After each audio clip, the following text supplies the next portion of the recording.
kimwe muri cyo nicyo uri bugire business idea umaze nk'iminsi utekerezaho reka tuvuge reka no kubakopeza noneho uwo mwegeranye gutya mwicara uwo ushaka kujoininga bariya umwe mu mwegeranye araza kugesinga icya kindi cy'ikinyoma, right? And then keep the real idea in front of you. We work on it this whole morning, right? Ayo mabwiriza arumvikana cyane nsubiremo. Arumvikana reka nsubiremo.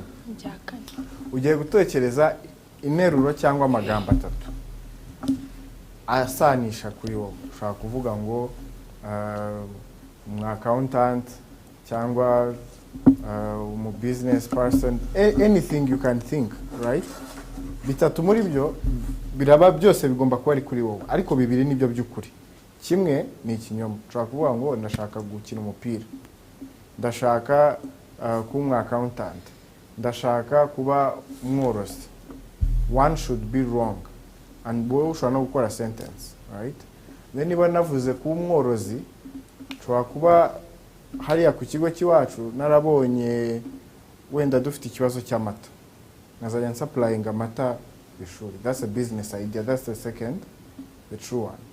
And then with that idea uri wewe establishinze, turaza kuyikoreraho for the whole morning, right? Okay. You have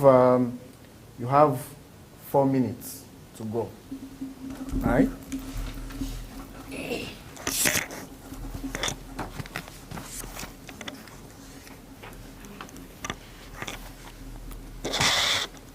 Countdown naitangiye.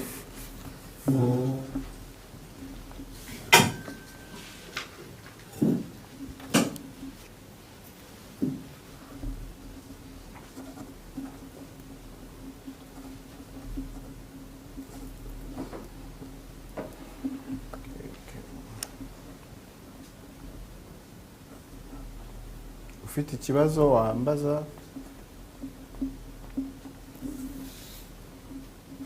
Ku munota wa kabiri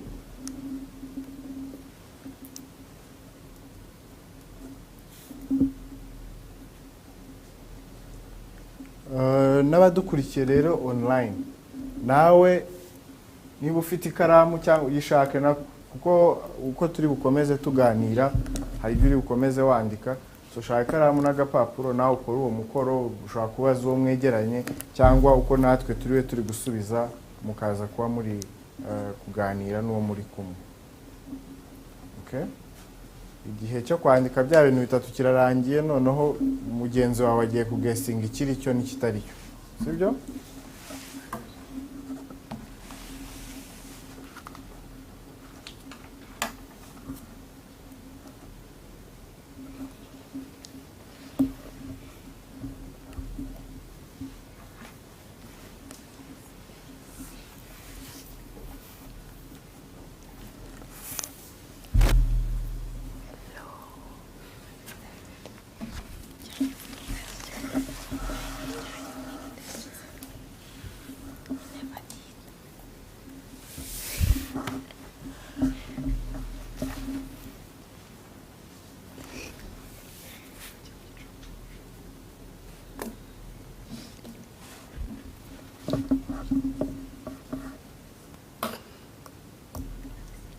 Kongorera ntago ari itegeko.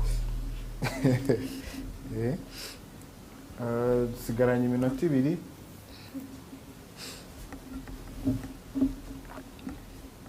Abantu bari online ushobora no kuba uri murandika izo options ufite muri chat box ukazivuga. Bagenzi bawe bari online nabo bashobora kugesinga ikiri cyo n'ikitari cyo.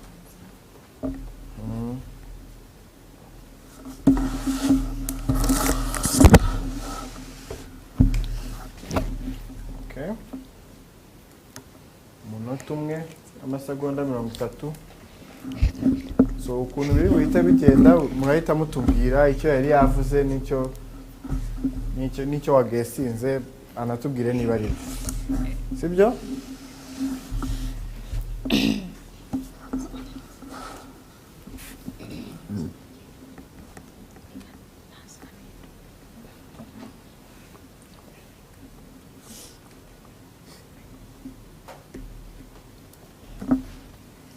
Twasoje? Okay, amasegonda 50.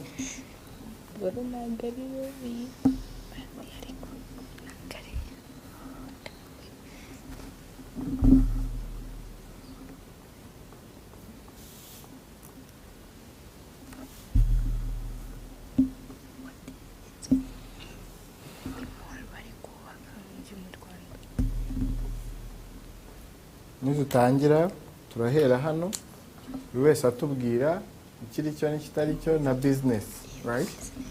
Then tujye no ku bandi, sibyo? Masegonda 15. nakora muri uravuga bitatu yavuze icyo wasanze ari cyo na business idea, right? Okay. Sawa. Twagiye. Yavuze ibintu bitatu. Icyambere I want to be highly ranked manager. Icya kabiri avuga I want to become an agriculturist in vegetable farmer and fruits. So icya gatatu yavuze I want to be a firefighter. So a very what? I want to be a firefighter. A firefighter, okay. Firefighter ni babantu bazimya umuriro. So iki ngiki ntabwo ari cyo. Yego. Business idea I want to become an agriculturist. Yeah. Nicyo kiri cyo. Then iki kindi tutagishyira muri iki business idea irimo ni iyihe? Ni ya kabiri I want to be an agriculturist. Okay. Yigeza kubwira se icyo ashaka gukora muri agriculture? Yeah, for like vegetable and fruits. Okay, vegetables and fruits. Okay, ngaho nawe tubwira ibyo we yavuze. Icyambere yavuze ni businessman, flexible for exports gains. Abantu muri kuvuga mikoro zanyu zishobora kuba zifunguye. Flexible for exports gains once I met Ronaldo. Study cyane once I met Ronaldo. Business idea yaba businessman kuko ngiye ndi kumva flexible for exports gains. Yeah. Ari ikintu. Mwasanze ugira ibyo usanga ibyo ibyanjye yavuze ngiye nibyo. Nice. Okay. Mwebwe w'inyuma.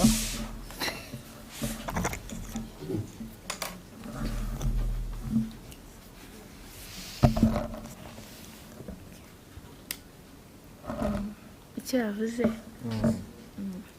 she wishes to own a business. Okay, she wishes to own a business. Did she mention the kind of business she wants to own? Yeah. What? Which one? Okay. Next. Ikindi she wants to be rich. Okay. Ikitari cyo she wishes to be a soldier. Okay. Business ya idea ni ni kuba agriculturist. Like buying and selling pigs products. Pigs products. Pigs. Okay. Nicyo kitari cyo. Nicyo kiri cyo. Business ashaka gukora. So ikiri cyo ni ikihe muri ibyo bitatu? Owning her own business. Ntabwo ubona yakowninga business. Turi gucishijemo karabara. Ikiri cyo. Ni ikiri cyo? Nicyo kiri cyo. Okay. Ikitari cyo nuko musoje. Okay, kitari cyo. Imbaraga zo z'abasirikare ufite nakubonye. Icyambere yavuze she's a student. Icya kabiri she's also an accountant. Ikitari cyo I would like to start an industry. Okay. Sorry. Ikitari cyo ni she wants to be a pilot. Okay. Noneho business ni starting butter manufacturing industry from milk we get from cows. Okay. Nicyo kiri cyo. Niyo business idea ikaba the right answer. Yego. Okay. Did you correct mwese mwabibonye nibyo cyangwa hari ibyo yibeshye? Okay. Cyangwa mwakopezanyije? Yeah. Okay.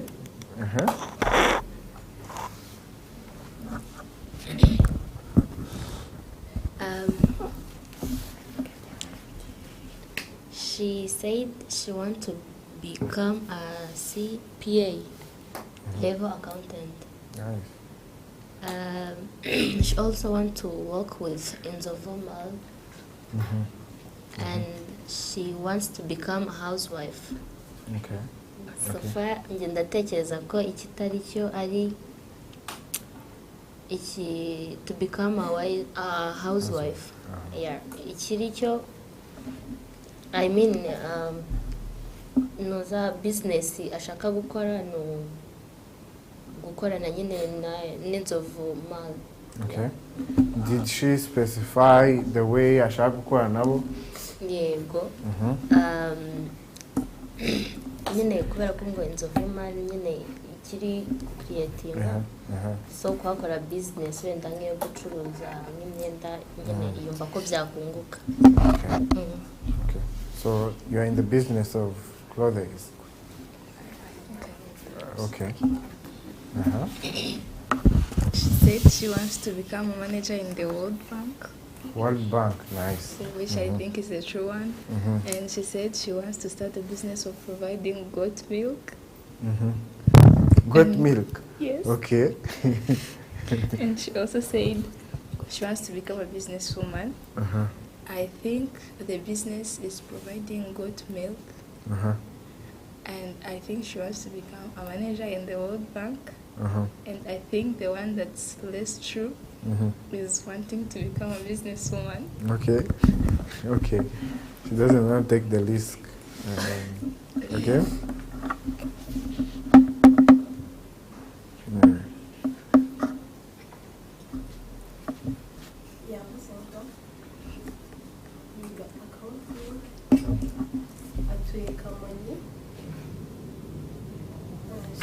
She wants to be a doctor.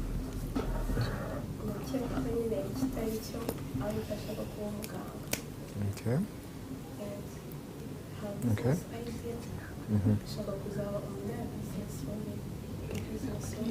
Okay.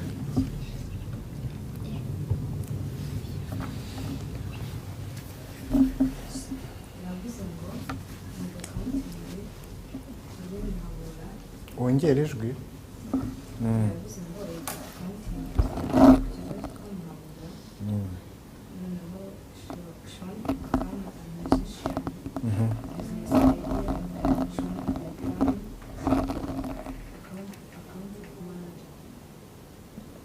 Okay. Ikiri cyo, did you get all correct answers?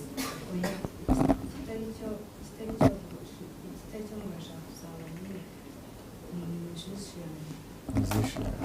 Okay.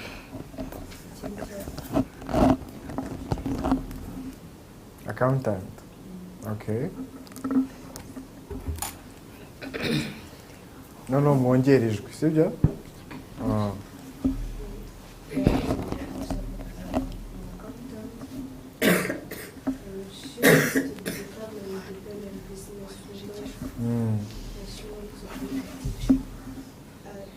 She wants to be an independent businesswoman. So study teacher, she wants to become a teacher. Okay.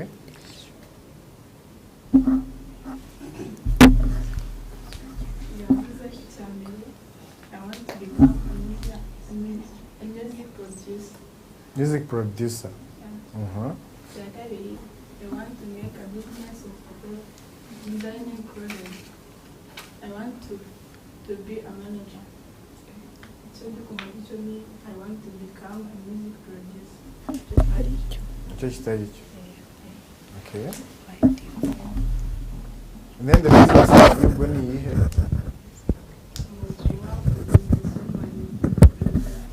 Okay. Okay, yeah, I want to become a manager. I want to be an owner of a company, and I want to be a chief. Chanova Chiricho, owning a company.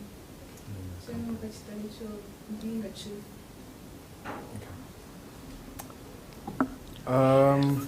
Murakoze cyane for all the ideas and problems etc. Ariko mu byo tugiye kureba hano tugiye noneho kunarrowinga cyangwa kumanuka even deeper. Uko mwagiye mubyumva benshi bagiye bavuga ngo ndashaka kuba a business woman, ndashaka kuba an accountant, ndashaka gukora muri World Bank, right? I want to be a music producer. I want to be, let's say, hari wavuze ngo arashaka ibintu bya fashion, right? Ibyo bintu byose, you need to specifically identify the niche, right? So nibyo turi burebere hamwe, how do we identify a problem, how do we create a solution, and the process, right? So session yacu iraba iri kuri izi ngingo nkenye. Sharpening the idea, niba wavuze ngo urashaka kuba a music producer, right? How do you make sure the idea is sharp and solving the real problem? The business model on a one page, right? Umuntu kuryo n'iki kibazo mbarajije ushobora guhita uvuga business, what you're trying to solve, what is the actual problem abantu bari gufacinga, what is the solution, and how are you going to do it, right?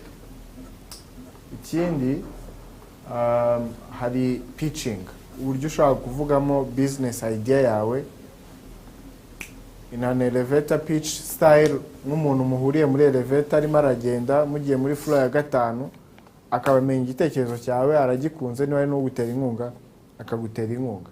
So uburyo ubivugamo in that short period of time.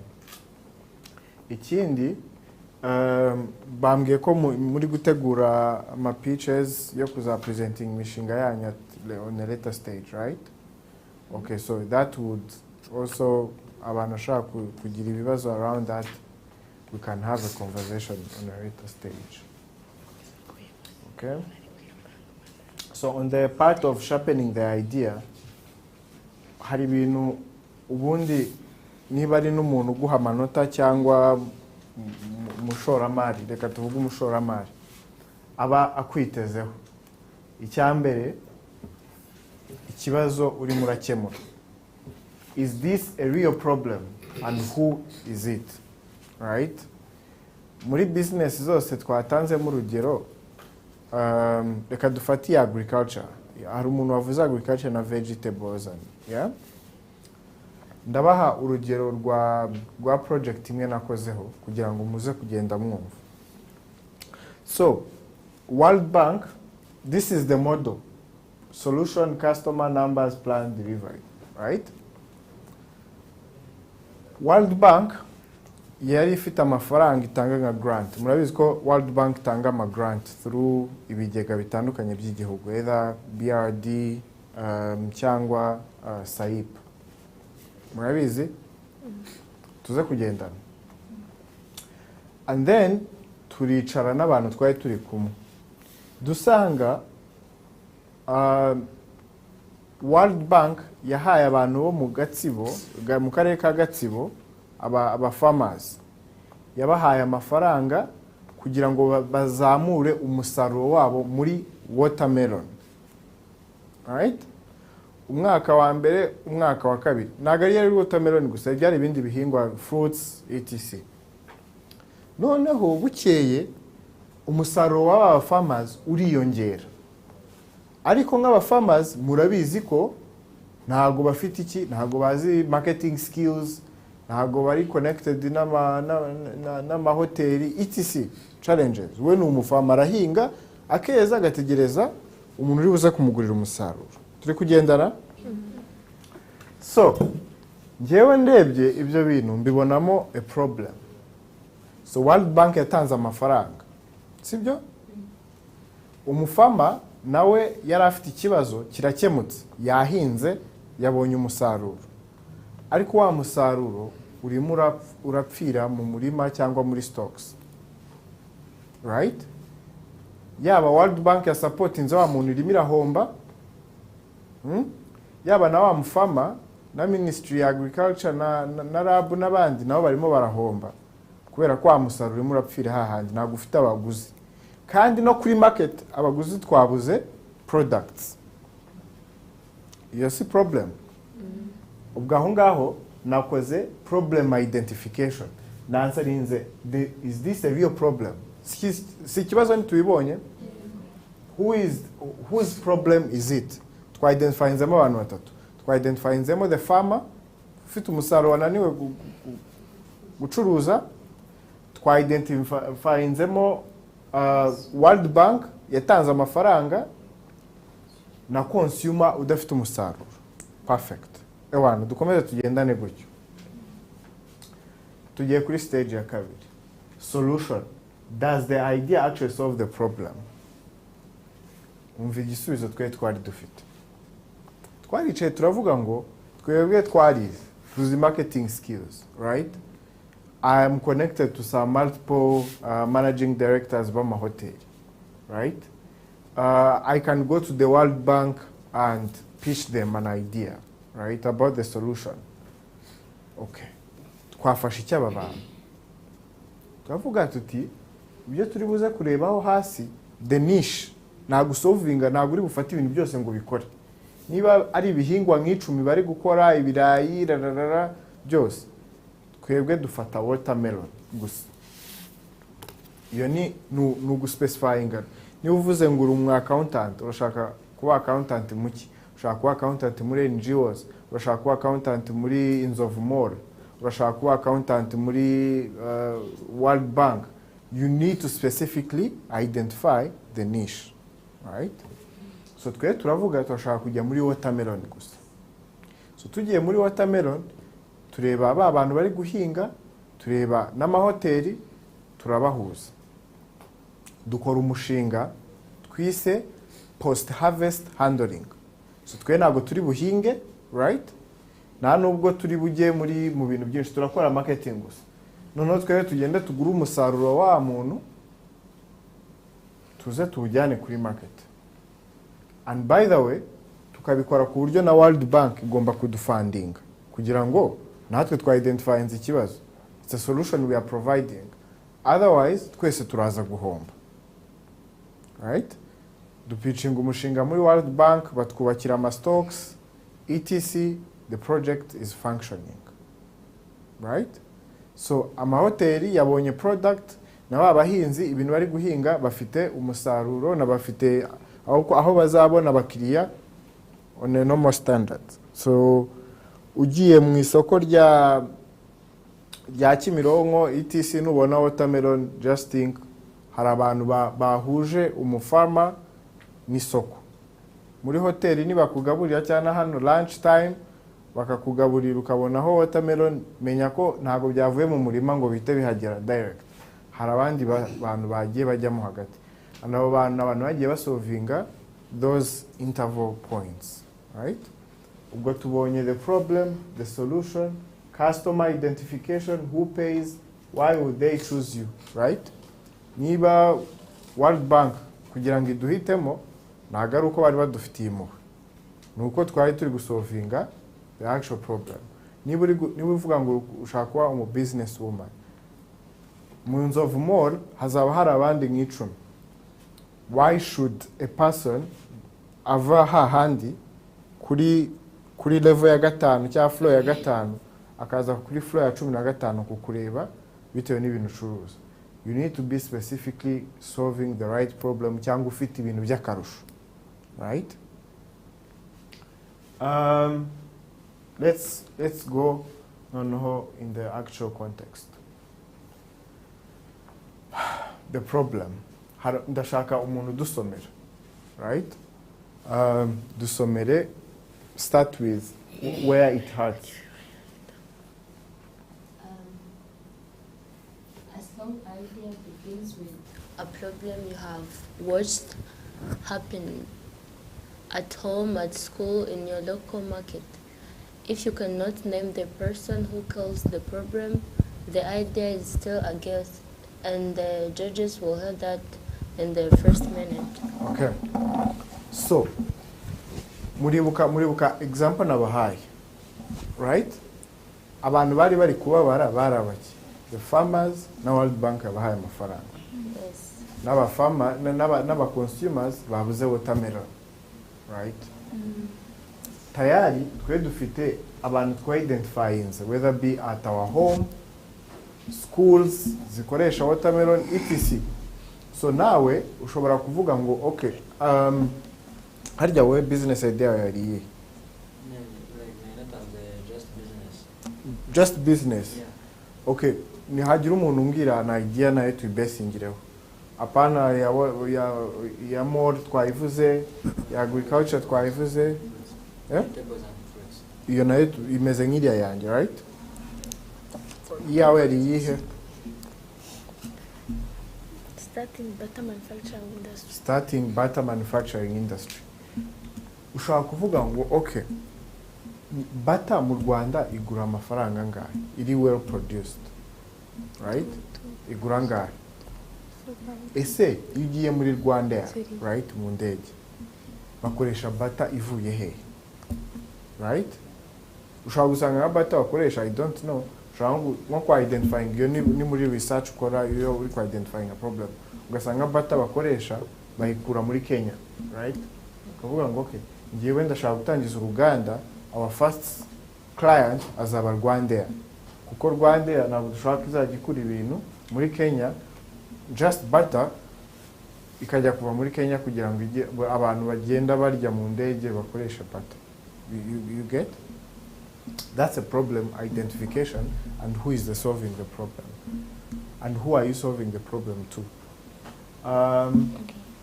So bishobora kuba rero nk'ubu mwebwe mwiga muri segonderi, bishobora kuba ari ku ishuri, right? Ushobora kwicara mu gitondo ukareba bimwe mu bibazo muhura nabyo ku ishuri. Ushobora gusanga niba tuvuge murya saa sita, ugasanga kuva mutangiye kurya ni murakaranga, let's say, right? Murya ibintu bidakaranze, kandi hafi yaho mutuye Musanze hari abantu bafite ibitunguru, abantu bafite ubuto bwa makeya, right? And you can easily bridge the gap, ukagenda ukarangura bya bintu ukabizanira ishuri, ukavuga ati ariko abanyeshuri twarashize kabisa, turya ibintu bidakaranze, kandi at least once a week or two times a week twakari ibintu bikaranze. Let's try it. Ngiye nzakuzanira n'ibitunguru babiguraga 10,000 hanze, wowe bimuzanire ku 5,000, kubera ko wabonye undi muntu ubifite. Turi kugendana? So you look for a problem. Ushobora kuba muri abanyeshuri, reka tuvuge nko ku bakobwa, right? Ndabona benshi musutse, ugasanga ku ishuri mu by'ukuri abantu mwese musukira hanze, kandi hano hari umwana ushobora kuba azi gusuka, right? Cyangwa ukanabyiga bavuga ati ariko ibintu musuka ngewe ntabibakorera, kandi hanze niba baguca 15,000 ngiye nshobora kuguca 10,000, kubera ko ngende umunyeshuri. Icyo ukora uzajya uzana menshi yawe, niko babyita menshi, and then ngewe 1 hour 2 hours nimugoroba dusoje ishuri nabigukorera. You see, you are identifying a problem hahandi mwigira. Kamuhereza urugero, twe ku ishuri segonderi ngiye nahize ahantu bita Kagarama hano Kicukiro, and wizeyo so Kagarama twari dufite imiryango itandukanye, right? Cyangwa ama groups, clubs zitandukanye. Izo clubs zalakingaga proper management, right? Twebwe tugashaka kuko ko zabaga ziri funded n'abantu bo hanze, ugasanga abari buzane bari bubahereze funds amafaranga, birangira dukoze ikintu cyo kuzajya twigisha abanyeshuri how to manage those funds, right? uburyo bazibyazamo business ideas. Bamwe batangira kugura pigs, inka, ihene, bakazajya banazigurisha on a later stage. Twaje gusanga dutangiye kwishyurira abanyeshuri bamwe school fees, abo byagoraga from those small projects from different groups. Ariko ibyo byahereye mu identifyinga ko hari abana bamwe bahuraga n'ibibazo mu kwishyura minerval, ibindi bikava ku kuba hari amafaranga twe twabonye abaterankunga muri izo clubs aryamye kuri accounts, right? So identifying ikibazo, tureba an opportunity and we solved it. Aho turi kugendana. So ugomba identifying ikibazo gishobora no kuba mu rugo. No mu rugo mushobora kuba tuvuge spending amafaranga menshi cyane kuri ubwo aho turi kuri identification ya problem. Ushobora kuba spending amafaranga menshi ku mazi, right? Mugura amazi menshi ku cyumweru mushobora kugura bya bido bya jib na 2 cyangwa 3, right? So niba mugura 3 cyangwa 4 mu cyumweru, at the end of the day mu kwezi nangaye ikibido kimwe ni 2,500 mutubarire. That's a lot. Ukavuga ati rero hari amafiltre y'ikigo kimwe hano nashaka kwamamaza. Genda ngure filtre kiye tuza dukora amazi yacu agira isuku. Ukabucunguye mu rugo ku spending hafi 20,000 kandi filtre ni 45,000. Ngaho kuba n'amezi 12 n'imyaka nk'itanu muzamara mugura y'amazi. You are solving a problem. That's how you start being relevant mu rugo, ku ishuri. Abantu mwajya mujya gutekereza, mwaba abantu bari gutekereza akavuga ngo Simbi rero ntabwo turi umubure muri project, muri ibintu turi gutekereza, because the problem, she's a problem solver, right? Ndashaka undi muntu nsomera hano. Say it in one sentence. Ransomware.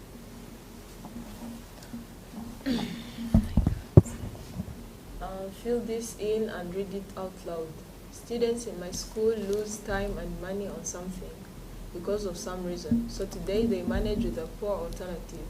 If the sentence needs explaining afterwards, it is not ready yet. Nuramuka ubwiye umuntu akakubaza ngo ntago nsobanukiwe, then no, the problem you're solving uburyo bisobanuye is not enough. Reka mbabwire. Hari project ku ishuri ryanyu abantu bigeze batangira gukora. Urugero gutera ipasi. You see? So babonye ko abanyeshuri bakeneye gutera ipasi, ba creating such a kind of business, right? So indi ujya kubwira umuntu iyo project, nshaka ko tuvuge Robert anera inkunga, wenda dukeneye andi mapasi 5 yo gukoresha muri iki gihembwe tugiye kujyamo, right? Namubwira ni abanyeshuri bo ku kigo cyacu, harya ni STP Muhabura. Aha, abanyeshuri bo ku kigo cyacu cya Muhabura twajyaga tugira ibibazo byo kwambara imyenda itameze neza, idateye. Abanyeshuri ntabwo twasaga neza. Nyuma ngiye na bagenzi banjye twicara dutekereza umushinga wo gufasha bagenzi bacu gutera ipasi. Umunyeshuri umwe atanga wenda 10,000 cyangwa 1,000 ku ishati, ariko amashati turimo gutera cyangwa ipasi twakoreshaga mu myaka ibishize zashaje. Dukeneye iyindi pasi, dukeneye andi mapasi 5. Twabonye abandi banyeshuri bazi gutera ipasi, turashaka kwagura business yacu. Uwo muntu namenye ibintu mukora, namenye ikibazo muri gufesinga. Arakimenye cyangwa agakimenye. So uwo muntu ashobora guhita kubaza ati okay, mukeneye pasi zingahe? Ese abatera ipasi ni bangahe? Ese mubikora ryari? Okay, nimba guri pasi 5 mu 50,000 nabahaye cyangwa 40 cyangwa 100, azagaruka ryari? None ugahita umubwira. right? So any business idea, then twavugaga inzo of mall, music producers, fashion people, ugomba kuvuga ati ngewe n'urugero niba ari ibintu bya fashion, ngewe nabonye abahanzi bo mu Rwanda bambara nabi pe. Nyuma yo kubireba gutyo, ngiye mfite test nziza ya fashion. Ngiye gukora imyenda y'abahanzi bazajya bambara bari kuri stage. I need funding. You see? That's a one-line sentence. Ariko umuntu abonyemo multiple answers to the question ashaka kubaza. Abonye ikibazo uri gusolvinga, abo uri kugisolvingira n'uburyo uzabikora. Right? Are we clear on the same page? Okay. This is a model, mushora, is a slide ndaza kuziba here. Iyi ni model yoroshye. First, the problem, who is hurting, ninde biri kubabaza, ninde ufite ikibazo, customer. At the end of the day, you need money. Who is going to pay for that product, right? Yeah, bindi byaba fashion twavugaga abahanzi nibo bazakwishyura. In Zovu Mall, if you open a business, people are coming to the business depending on the product you're selling, nibo bazishyura. Agriculture products, twese turarya. Either way, we are going to buy either hotels or people in their homes. Solution, what you build. Niba ari product, ushobora kuvuga ngo twe turatangirana n'imyenda y'abantu kuri stage. Ariko tuzakora n'indi bazajya bajyana mu biganiro kuri televiziyo, etc. Numbers. Ugomba kuba ugaragaza ngo bya ndi navugaga ku ipasi. Ipasi imwe igura aya mafaranga, umunyeshuri umwe iyo tumutereye ipasi yishyura aya mafaranga. Muri iki gihe cy'icyumweru dushobora gukorera abanyeshuri 200. Mu banyeshuri 200 niwe umwe atanga 1000, byo ni 1000 bingahe? 200, right?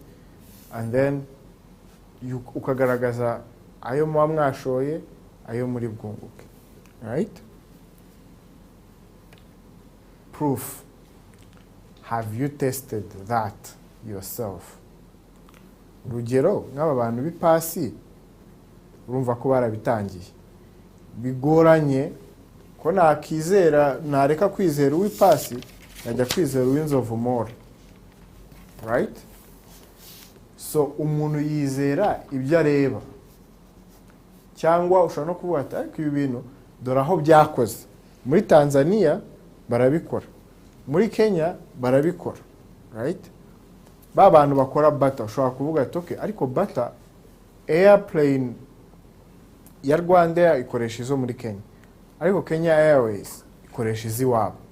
Ko iki twe tudakoresha iby'iwacu, uruganda rwanjye ruzaba rushingiye kuri made in Rwanda, right? Okay. Hari ufite ikibazo aho tugeze?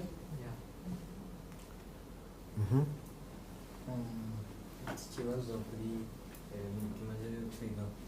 So nk'uko ushobora kuidentifying ikibazo gihari muri society cyane cyane nko mu kigo kuko turacyari abanyeshuri. Yego. For example, ahantu twiga abahungu bo barogosha, abakobwa bo bagasura. So ushobora kuvuga ngo okay, ngewe ngiye kogosha, ndanagura n'imashini nzajya nogosha.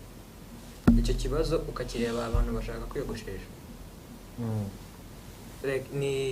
Nizo niko nyine guteganya ibintu abantu bazakenera kwiyogoshesha kugira isuku n'iki. So ukareba nyuma niki nyine kikwereka ko cyangwa kikumaking sure ko abantu koko bazaza. That's a good question. How do you make sure you're getting the people?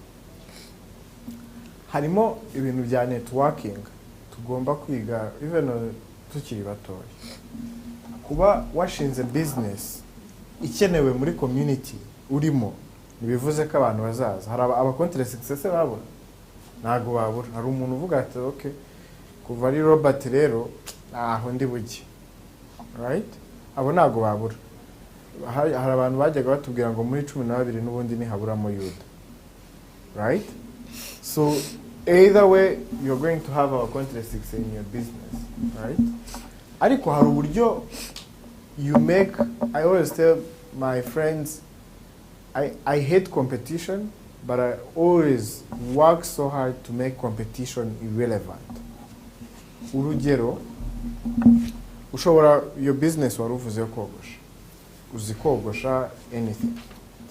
Mu kigo cyose tuvuge niba muri abantu 500, ntabwo ushobora kubura inshuti zawe 10 zishobora kubetinga aho zikavuga ati ndaza nege umutwe wanjye unyogosha, and those are going to be your pilot people. Uzavuga ati Robert, mbabarira nkogosha, urashaka ko nkogosha gute? Ukamwogosha ukabishaka byemeranyijwe n'ikigo. Warangiza wajya uhura n'umuntu hamwe ati ariko Robert uramureba ukuntu ameze, Robert ni ngewe wamwogosha, so meze nabi, you know. That's one. You first get your people to test it from. Right? Abakabiri is the school. Muri your context. Kugenda ukabwira umuyobozi animateur. Ukamubwira rero bari abagabo wenda musanzwe muzana kogosha, umunyeshuri umwogoshera ngahe?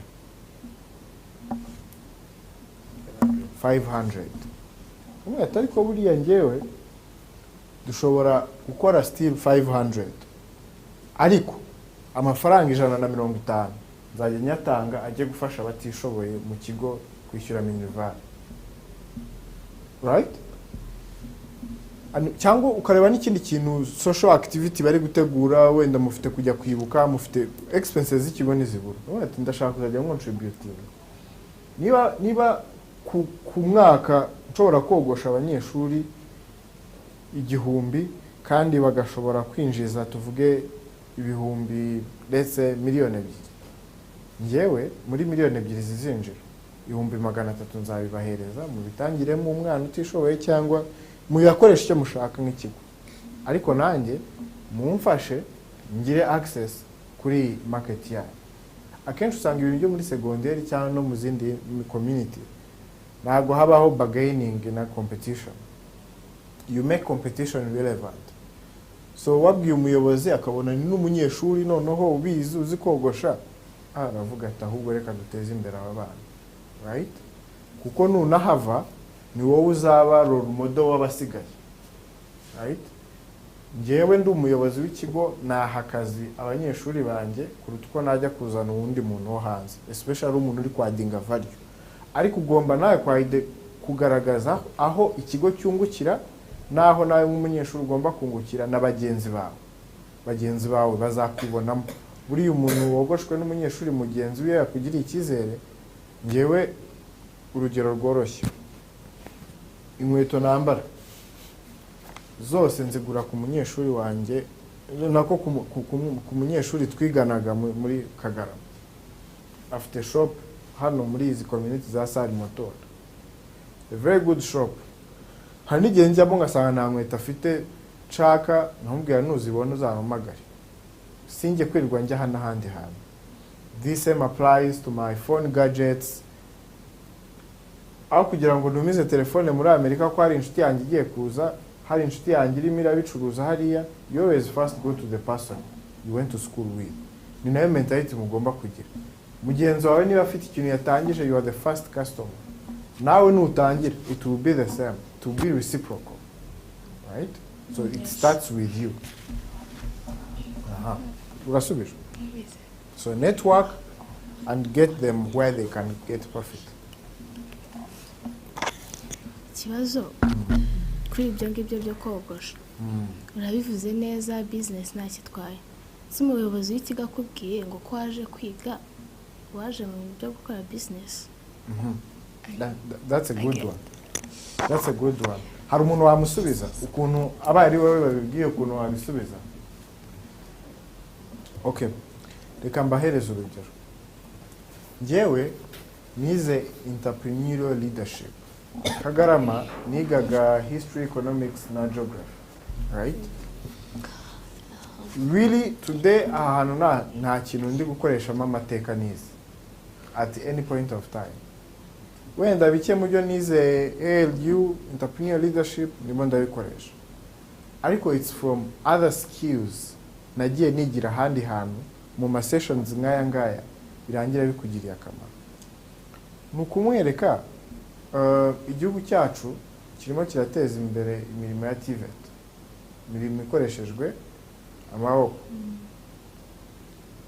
Niyo umuyobozi wawe atabyumva, wareba n'abandi bantu bagufasha, ariko you first need to convince him, ukamwereka okay, ngewe abanyeshuri banjye nako abanyeshuri twigana bari interested yuko mbogosha, ngewe nabyize aha n'aha, ukanamwereka n'abo wabigerageje muri bo.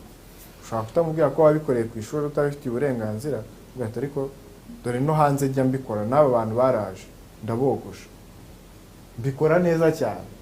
Ikindi ndi guteza imbere gahunda ya leta. You need to make yourself relevant to the government policy n'ibindi. Niba leta iri guteza imbere imirimo ikoreshejwe amaboko, bamubwira ati I'm aligned with the government policy, right? Ngewe ninsoza segonderi kwiga university I want to, but ndashaka kuziga university nifitiye n'akandi kazi. I want to start my own shop yo kogosha sara. Kugira ngo mbigereho nuko nangira ubu ngubu, kandi abanyeshuri bari interested, n'amafaranga twishyuraga ngiye kuyagabanya, so harimo arunguka. Namwe nk'ikigo ya fund nakubwiye hari amafaranga nzajya mbahereza nk'inyungu yavuye mu byo nakoze. Ikindi ngiye gutraininga n'abandi banyeshuri benshi, right? That's how you make yourself relevant. Hari undi muntu wagira icyo nongeraho ibyo mvuze? Okay, uranyuzwe? Okay. Nta wundi? Mu kanya turafata break, tugaruke mu kanya. Know exactly who you serve. Biragaruka ku byo tumaze akanya turimo turavugaho. The user. Who are you talking exactly about? Nta wundi muntu yaduhaye business y'ipasi, nta wundi muntu cyangwa aho waba warize abandi bantu baba barakoze ikindi kintu, kugira ngo tugire diverse examples. Yes. Okay. Nize Oliver. Abanyeshuri bacuruzaga isabune. Bacuruzaga isabune. Bayikoze muri lab bakayicuruza. Yes. Bakayicuruza nyine mu kigo. So bikoreraga isabune muri lab, barangiza bakaza bakayicuruza mu kigo. Twari twemerewe kugura isabune hanze. Ntago mwari mubyemerewe. Aha, murabona byane nimaze kuvuga, umuyobozi w'ikigo yagusapotinza ahita kugira monopoly. Monopoly muzi cyari iki? You are the only supplier muri ako gace. Abo bana se ahubwo ni bakize. So that's the best case to use. Abanyeshuri baratekereje, hari umuntu utamesa se? At least ku cyumweru isabune twajyaga tugura amasabune kera, waguraga imiti nk'itanu yo kujyana ku ishuri tamigiye gutangira, kandi nayo igashira ukaza kongera ukagira gute ukagura indi. So imagine hari umuntu ukoze iyo sabune ku ishuri, anayikoresheje mu bumenyi arimo arahabwa ku ishuri, right? First of all, urimo uragaragaza ikigo n'umuyobozi we ko azi kwigisha, kandi ntago ari bukwange, sibyo? Kuri kugaragaza ko yigisha ibintu biri byo. Ikindi we nk'umunyeshuri na bagenzi bawe mukoze isabune mugiye kubonamo inyungu. Ikindi naba abanyeshuri bandarega nabo bafitemo profit, kuko isabune noneho bayegerejwe, nazabura isabune. Na wa wundi udafite amafaranga muri ako kanya, uzikazaza ukamuha inguzanyo akafata isabune akamesa, yabona amafaranga akayakuzanira. Ariko hanze ibyo ntago wajya gutangamo imiteta aho ngaho, sibyo? Aha, that's a very good user case. So what the person who uses to make all every day, like bya bindi twavugaga, barayikoresha isabune, at the end of the day they are going to use isabune. Ninde uzishyura? Umunyeshuri tayari arahari, sibyo? The first 50 we noneho hariya yari yarenze, ikigo cyaguhaye monopoly, ni babandi ngewe 10 nakubwiraga kuri mu gutera ipasi baba pilot project yawe. Iyo uri gutangiza project ugomba kubanza kugira abantu bakwizera, bashaka kuba 10, bashaka kuba 50, kugira ngo project yawe ntuzajya uvuga ngo hasi ibintu wabikoze he, avuga ati okay yabikoze aha n'aha. Get the wrong answer. Hari abantu bajya batekereza ko byandi nahereho kuri watermelon, murabyibuka kuvuga ngo abantu bose niba ugiye gutangira gukora isabune mu kigo cyose n'urugero, abantu bose ni abakiriya bawe cyangwa mu banyarwanda bose ni abakiriya bawe. Hari umuntu udakoresha isabune imeze gutyo, right? Hari umuntu tuvuge niba ushaka kwiyogoshesha, hari umuntu udashaka kwiyogoshesha kabisa, unless bibaye ishuri, ariko mu buzima bwe kwiyogoshesha wapi yafuma akoresha n'imakasi, right? So don't ever think for any problem you are solving that you are solving a problem of the whole Rwanda cyangwa abantu bose muri gukora. Mu bantu muri kumwe tuvuge muri no class ushobora gusanga problem muri gusolvinga isolvinga ikibazo abantu babiri cyangwa batatu, but that's your market already. Bari guhura n'ikibazo, right?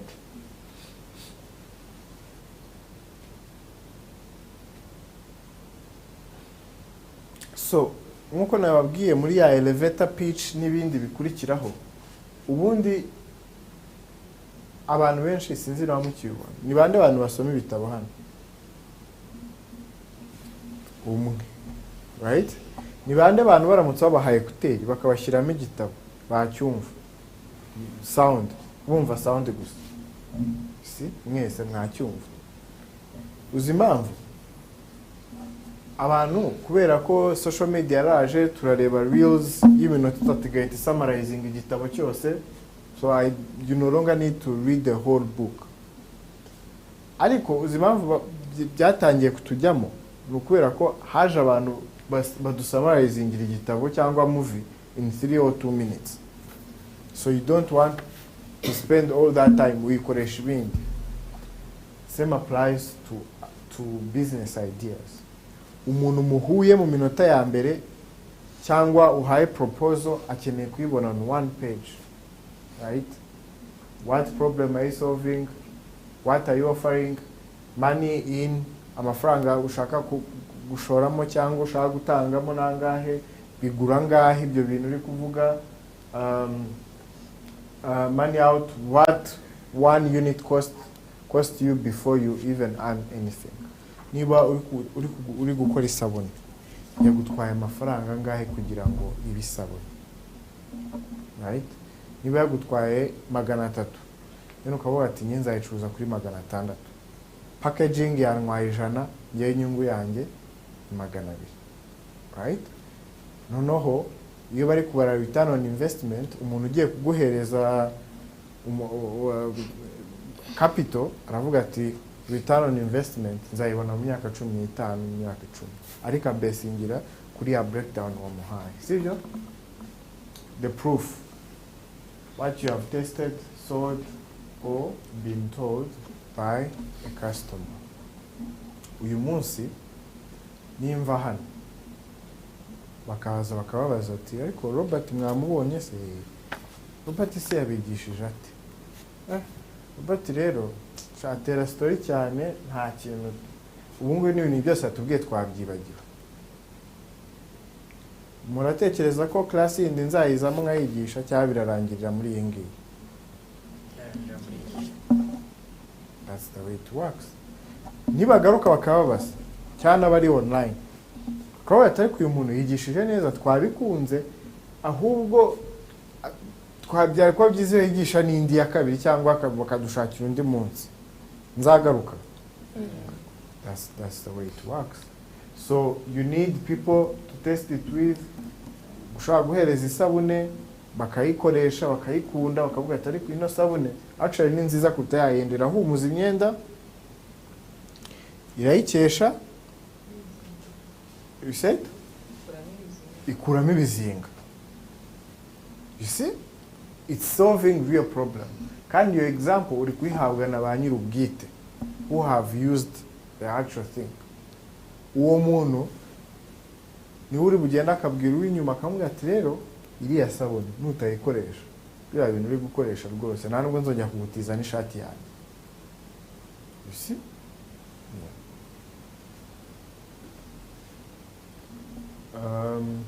So mbere ko tujya kuri point 2 you're pitching with confidence, I think we can take a break. Niba na wundi ufite ikibazo ibindi tukagaruka after the break, right? Yes. Thank you. Thank you. Looking to launch a career that's recognized, respected, and full of opportunity? The Certified Accounting Technician's CAT qualification is your gateway to becoming a trusted professional in accounting, tax, bookkeeping, audit, and more. If you have completed O-level, the CAT qualification is designed for you. Even better, you can complete the entire CAT qualification upon completion of 13 papers, putting you on the fast track to a recognized professional. With the CAT qualification, you don't just qualify, you join a community of professionals. As a CAT member of the Institute of Certified Public Accountants of Rwanda, ICPA, you gain access to continuous profession development, career growth, professional and technical support, networking, international mobility and recognition, among others, keeping you sharp, relevant, and ahead of the curve in today's fast-evolving financial world. The CAT qualification is more than a stepping stone. It's your launchpad into a career that grows with you. Start your journey today. Visit www.ikparwanda.com to register.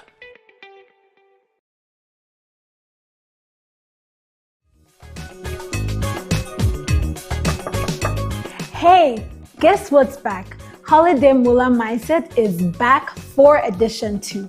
And this year, we are thinking even bigger. Ever wondered what your favorite app, AI, a World Cup tournament, a hit movie, a successful business, a hospital, or even your dream career all have in common? Every big idea needs smart money decisions. And that's where accounting skills come in. This holiday, we're taking you behind the scenes to discover how money, business, technology, entertainment, sports, healthcare, and innovation all connect, and why accounting is at the heart of it all. Join us every Tuesday and Thursday for fun, interactive live sessions with inspiring experts who will challenge the way you think about money, business, careers, and your future, and discover why financial knowledge is a superpower that every future leader needs. And that's not all. After every session, take a quiz, earn points, climb the leaderboard, and stand a chance to become a Holiday Mula Mindset champion and win exciting prizes. This holiday, don't just scroll. Learn, explore, compete, grow. Build your Mula mindset. See you online. ICPA, unlimited possibilities. Igihe imvura iguye ari nyinshi, urugendo rwo kujya cyangwa kuva ku ishuri rushobora kugaragaramo ibyago byinshi, ariko twese dufatanyije dushobora kurinda umutekano w'abana. Bana, mwirinde kwambuka imigezi igihe yuzuye cyane cyangwa hari amazi menshi atemba mu muhanda cyangwa ahandi hantu hatandukanye. Ibyo bishobora gutera impanuka ikomeye cyangwa bigatwara ubuzima bwawe. Bana, mugende mu matsinda kandi munyuze mu nzira zizwi kandi zitekanye. Kugendana bituma mufashanya kandi mukabasha gutabarana igihe bibaye ngombwa igihe habaye ibibazo. Igihe imvura iguye ari nyinshi cyangwa irimo inkuba, ugama mu nzira hafi yawe, utegereze kugeza igihe imvura ihitiye ubone gukomeza urugendo. Ababyeyi bakwiye kumenya inzira abana banyuramo bajya cyangwa bava ku ishuri, kandi aho bibaye ngombwa bakabaherekeza. Abarezi bakomeze kwigisha abanyeshuri kwirinda gukinira mu mazi, kwambuka imigezi yuzuye cyangwa kugama munsi y'ibiti mu mvura irimo inkuba. Iyo ababyeyi, abarezi n'abanyeshuri bafatanyije, buri mwana agenda amahoro kandi akagaruka mu rugo atekanye. Umutekano w'abanyeshuri ni inshingano za twese. Icyo twakora ngo twirinde gukubitwa n'inkuba ku ishuri. Ibihe by'imvura cyane cyane umuhindo n'itumba tugira inkuba ziteza ingaruka zikomeye iyo hatabayeho kwitwararika. Abanyeshuri bari mu bakunze kwibasirwa no gukubitwa n'inkuba. niyo mpamvu buri munyeshuri asabwa kubahiriza ingamba zikurikira, by'umwihariko igihe imvura irimo inkuba: guhagarika gukinira hanze mu gihe imvura itangiye kugwa, kwihutira kugama mu ishuri cyangwa indi nyubako iri hafi ukava byihuse mu mazi, kwirinda kugama munsi y'ibiti mu gihe uva cyangwa se ujya ku ishuri, kirazira gukoresha telefone mu gihe cy'imvura nk'iyo, kirazira kureka amazi cyangwa gukora indi mirimo hanze mu mvura nko kumesa cyangwa se gufura n'ibindi, comokora mudasobwa n'ibindi byuma byose bikoresha amashanyarazi, irinde kwegera hafi y'iminara y'itumanaho cyangwa hafi y'uruzitiro rukozwe mu byuma ibizwi nka za senyenge, irinde kwegera cyangwa kwegamira inzugi n'amadirishya cyane cyane bikoze mu byuma, aha turavuga na za giriyaje, irinde gukorakora no kwegera ibyuma bitandukanye bigize inyubako z'amashuri, irinde kwitwikira imitaka ifite utwuma two hejuru, irinde guhagarara ahamanukira umurindankuba mu kigo ujye nibura muri metero 3. Ni ngombwa kugira uburyo bw'itumanaho buzwi n'abanyeshuri ndetse n'abarezi bwifashishwa mu gutanga ubutumwa buburira, aha twavuga nk'inzogera, indangururamajwi n'ibindi bikoresho bishoboka. Kwirinda ingaruka z'inkuba twese tubigire ibyacu. Ingaruka z'inkuba mu bigo by'amashuri.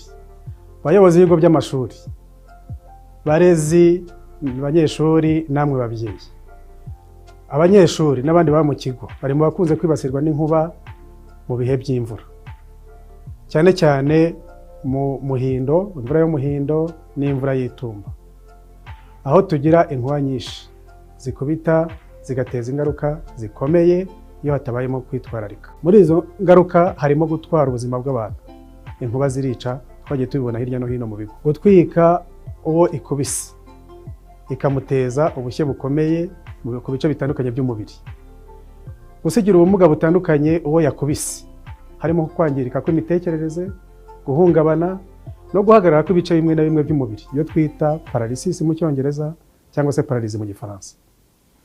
Gutwika ibikoresho, cyane cyane ibikoresha amashanyarazi biba ku kigo cy'amashuri, haba hari ibikoresho byinshi bikoresha umuriro w'amashanyarazi bishobora kuba byakwangirizwa n'inkuba.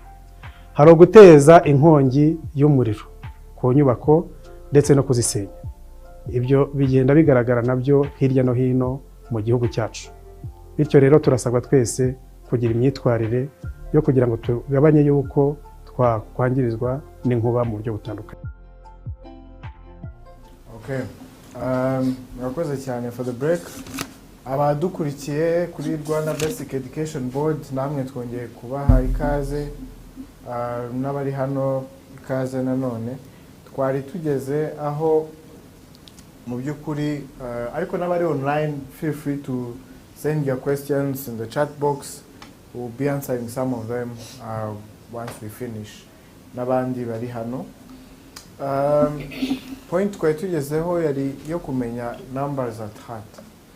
Mu by'ukuri numbers, hari abantu iyo muri kuganira baba kubaza imibare tu, sinzi niba byari byabaho, mwaba muri kuganira kubaza ese aya mazi agura gute, kugira ngo se aya mazi agere muri icupa biba byagutwaye amafaranga angahe? Amazi ubu ngubu bari kugura angahe? $800. Okay, niba ari $800, cost byatwaye kugira ngo ikugereho harimo iki? Harimo transport, harimo purification y'aya mazi, harimo iyi packaging, aka gacupa kuntu kagaragara, harimo iyi mifuniko kuko nayo bayikora ukwayo, harimo iyi branding iriho hano. Aho yose ni amafaranga agenda kuri icupa na profit. So tugiye kureba breakdown y'uburyo uba ugomba kuba uzi cost breakdown ya product yawe, right? You need to know price per unit. Reka dukomeze dutanga urugero kuri aya mazi, sibyo? Price per unit igutwara what customers agree to pay. Amafaranga yanyu uyu muntu ari bwishyure, tuvuge ngo yishyura $500, sibyo? Cost per unit what it takes to deliver one, wowe bigutwara 300 kugira ngo aya mazi agere ku isoko. Margin per unit muri make ni nka profit ufitemo ni 200, sibyo? Units per month izo ushobora gukora, how realistic you can reach. Ni mu contextualizing kuri za project twavugaga kare, ushobora kogosha umuntu umwe kumwogosha ni 500, right? Cost per unit, we umuriro uri bwishyure, tondeze uri bukoreshe, we biragutwara 300. Margin per unit ufitemo profit ya 200. Abantu ushobora kogosha mu kwezi ni bangahe? Tuvuge 100 cyangwa 600. Fixed cost bizagutwara ubwo icyo ukora ni ya 300 ukuba na kangahe, and then you have 60,000 as the cost bizagutwara. What you owe before you sell anything. Break even point 300 points, units cyangwa uducupa 300 cyangwa abantu 300, right? Let me show you a graph.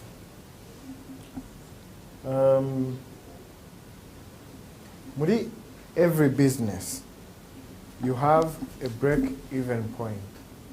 Break-even point ni hahandi hahurira either amafaranga and what you are spending into it. Most of the time you can find when you're not breaking even, either yuri hasi uburi mu bihombo, yuri hejuru uburi muki tugendana uburi muki mu nyungu. So niba tuvuga ngo hari revenue na total cost, right? So niba byahuriyemo hano muri 300, that is your break even point. Vuga ngo ninogosha abanyeshuri 200, I'm breaking even bitewe na cost ndi kuntwara ku kwezi. Nindamuka nogosha abanyeshuri bari hejuru ya 200, I'm starting to get my profit. But before abo bantu ya mafaranga nashoye ntago azagaruka. Reka mbahereze urugero. Iyo twakoreye event muri BK Arena, you have these huge costs, right? Ufite paying the venue, right? Hariya muri BK Arena kuhishyura. Ufite kwishyura production company, ziriya speakers, screens, lights, manpower, abo bose. Ufite cost yo kwishyura muri marketing, radio station. Buri hari umuntu wumva publicity akagira ngo ntago yishyura. It's a lot of money. Hari igihe kugihe niba basohoye article, you pay that. Iyo cost yose iyo iteranyije, reka tuvuge ngo ni $80,000,000. Nukora $80,000,000, wowe muri projection wavuze ko uzakura mu ticket wenda n'aba sponsors. Projection yawe mbere yo gukora iyo project ari $120,000,000 mu ticket no mu sponsors. Before you get to 80 million, uri muri loss. But if you hit 80 million wakoresheje muri za expenses zose, that's your break even point. Ngenda nkageza mu 100 natangiye kubona inyungu, maze kunguka 20 million. Ngeza mu 120 maze kunguka how much? 40 million. Ariko event nirangira ncuruje ticket afite agaciro ka $75,000,000. Nara spendinze 80, ndi muki deficit, right? That's a big loss. So you need to know your break-even point when you're doing the business. You get? Your break-even point ni ikubwira ngo okay, ukeneye izindi mbaraga zingana gutya cyangwa you are good. Tayari mu byumweru bingahe amatike uri gucuruza yashize ku isoko, warengeje n'amafaranga uri guspendinga muri cost ya operation. Aho turi kumwe? Turi kumwe? So on every business, you need to know your break-even point. So, point ya kabiri rero turi buganireho ni pitching. Pitching ni ukuntu uvuga umushinga wawe, usobanura imbere y'abantu bakakugirira icyizere, bakavuga ati aba bantu, uyu muntu reka tumushoremo amafaranga cyangwa reka mwizere, sibyo? Cyangwa na wa muyobozi w'ikigo akavuga ati okay, aba bana let me bet on them. Buriya umuyobozi aguhaye isoko nk'iryo ry'isabune, abavuga ati ejo haramutse hagize ikibazo, tuvuge nk'ibyo baba bakoreye muri lab, imyenda bugacya yahiye, I'm bearing the risk. So uburyo umugabanyiriza risk ni uburyo umupitchinga project akavuga ati this is a worthy project to invest in. Turi kumwe? Okay. Uribuka ukuntu umujene yatubwiye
abantu dukunda movie twabuze aho tuzirebera, right? Hari na Canal Olympia igihugu cyashoyemo amafaranga ubu idafite umwoperator ntabwo iri gukora. That's a problem ku bantu batatu kuri audience eshatu zitandukanye, but we still share the one problem. So the problem uri kubaza, it's real, it's there. So ikibazo nabaza, how do you want to solve it, right? What is the utmost goal yawe? Okay. Njyewe ujya nshaka kubisolvinga. Okay, mbaye mfite nkuko naje kukuganiriza idea yanjye, I would ask for your help. So I would ask for investment when that I could buy the Canal Olympia and take over it. So the utmost icyo nshaka njye ni profit, of course, right? But I also want to help people and I want to keep it operating. Yeah, that's my utmost. Okay.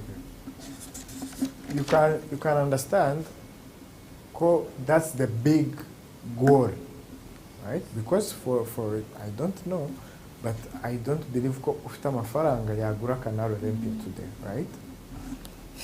So the goal should be today, okay, can I pitch RDB and City of Kigali who own the place?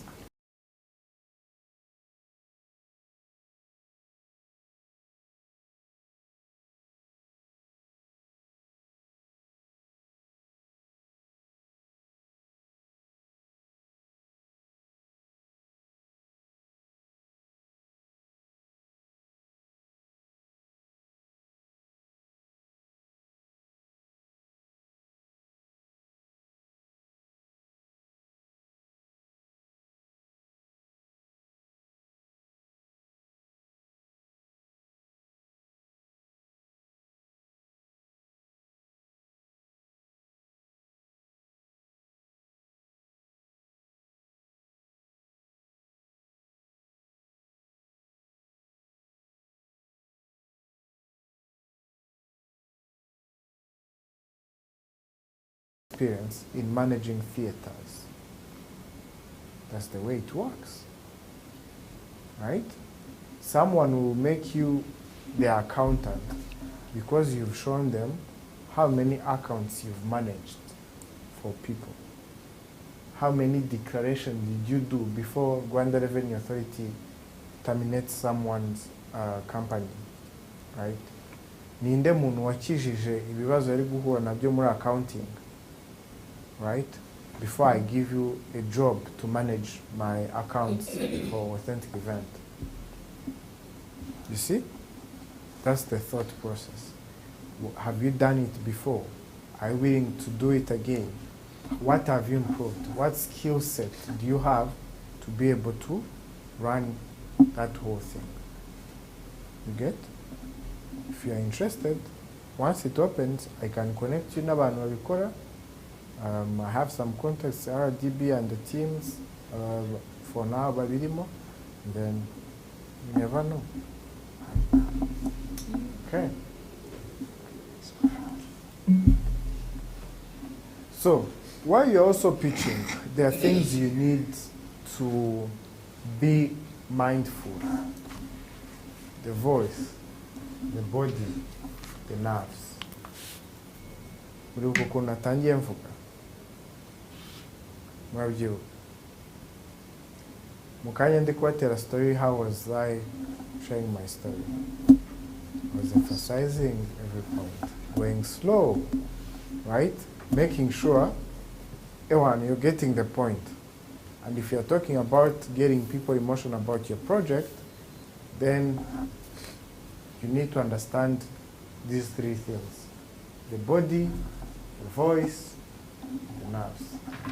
Baba judge bazabahereza ibihembo. These are the things they will be looking at. Ese aratwumva? Iyo tubajije aradusubiza? Ese eye contact? Am I looking at only one person, right? Am I sharing like my emotions, my network, etc. examples that you are sharing, you know, all those show that you have the confidence in what you're talking about. Imagine nje kubigisha nkaba actually ndi kwihisha inyuma muri izi pull-ups, right? So first of all, would you trust what I'm talking about? However smart, however interesting I might be sounding, right? If I'm not showing you all that, you might end up saying, Robert, thank you for today. Right? The nerves. Wounded, when I have really big presentations to make with big companies, CEOs, normally I do the gym 6 a.m. in the morning, so 5 I should be at the gym. And then, every time we are going in front of people, however you might have the experience, at some point you're going to freak out, right? It's how we manage that. Someone ashobora kuvuga ngo I'm done, ndapfuye kabisa, bari abana bari no kureba nabi, right? You know, done. Ubundi ashobora kuza akavuga ati okay, let's start with a story, let's start with a question, nakuriya twatangiriye kuri icebreaker, and then you have people talking instead of you talking. That might be a tactic, right? Another person might do push-ups before you join. The pitch. Hari ibintu bituma bibanza kugabanyiriza pride, if I would say. Ushobora kujya kwa kundi uba nk'uruhinja. Mu mutwe uri gukuramo ibintu byose wari uzi n'ubwiyemezi n'ikiri. N'ukuntu abantu bakubona. You are rehearsing, you are making yourself a normal person. You are not just thinking about the people you are going to pitch the project with. Ikindi buriya, don't ever go to present kandi ibi bintu sindi kwibigisha gusa for the business ideas you're going to develop, for future use. Niba ufite umuntu muri bujye kuganira, ufite umuntu uri bujye kubwira business idea yawe, banza ushake inshuti yawe, murumuna wawe, umubyeyi wawe. First tell them, what do you think about this? Ubimubwire nk'uko wari kubibwira ubundi muntu. Muri 2019, I moderated the National Youth Council Meet the President event.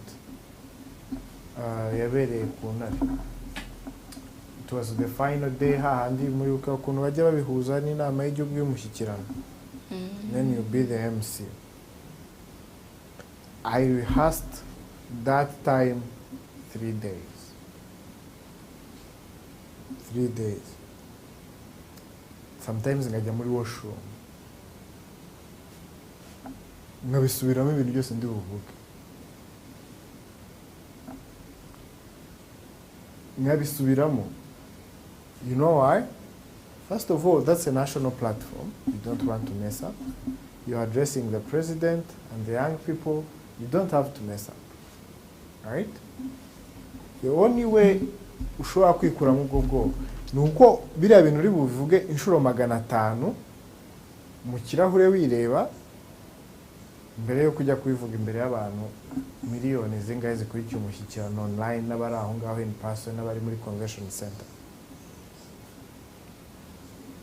Iyo ubikoze inshuro 500 ku nshuro ya 50 rwose uba wumva byabaye ibintu bisanzwe. Try it one day. Right? Try it. You tell me. Any other question before we go to, yeah? I have 2 questions. The first one, you've been talking about convincing people, convincing sponsors, investors to believe in you or us about our ideas. But we don't have that much experience about sponsorships. We would like to pick up some if you have any knowledge to share with us about it. The second question is about your background. You told us you graduated in 2023, and Rwandans historically, even now, they don't believe in young people that much. And we are all young here. We have ambitions and innovations, but sharing the innovations with people who have a mindset of thinking that young people can't manage stuff easily, or they don't believe in young people that much. And I wanted to know how you can convince someone who has that kind of mindset to invest in you or sponsor you, because mindsets can draw a line on who you are before even convincing someone. I wanted to know how you can convince, basing on what you have passed through, how to convince someone with such a mindset. Okay. I think those are really good questions, right? Let me start with the last one, the mindset. We are mindset iragorana pe. Umuntu utekereza ko abajene ni indangare, lack the experience, they are not accountable. The business that I'm leading now, it's a $500,000 project. And it's a lot of investments to manage. And only a person can come to you to manage that business. So normally I have a principle, and it's a principle I started owning when I graduated high school. It's making sure that I walk the talk, right? And also I make use of every opportunity. So if I get an opportunity to meet you today, I want to make sure that going forward, aho tuzahurira, ngewe nawe tuzamenyana, right? We're going to be lifetime friends. And from this conversation, urabuzi Robert who are you? Urabuzi what he believes in, what he doesn't. If it's my faith, I always say, I'm a Christ-centered person. I don't feel guilt about that. Everyone who hired me knew that. I believe in my principles. They've got me where I am today. So actually people trust what you believe in, and that's what they care most. Second, are you able to get the job done? Actually, I don't spend a lot of time, to be honest, explaining people what I'm able to do. Hey, buriya ngewe naguteguriye event rwose reka nkubwire ntabwo uzarwara umutwe nitwe tuzirukanga mu bintu byawe, you will be like a consultant, tuzaba consultant wawe, uzagize utubwire ibintu. I don't take time muri ibyo bintu. What I do, I plan the event, and if I'm targeting you to be my customer, I will give you a free ticket, right? And when you come to my concert, sometimes I even invite you to come before. Ukareba set up, the way we run our things, the way we conduct our meetings, etc. And then, for the day of the event, I also give you a free ticket. You come, you sit in front, you follow my event. I don't want to come next time to tell you that I'm the best event organizer in town. You know it already. So the best way to change these people's mindset, walk the talk. If you tell your friend, let's have a meeting 3 p.m. Make sure you are there 2:45.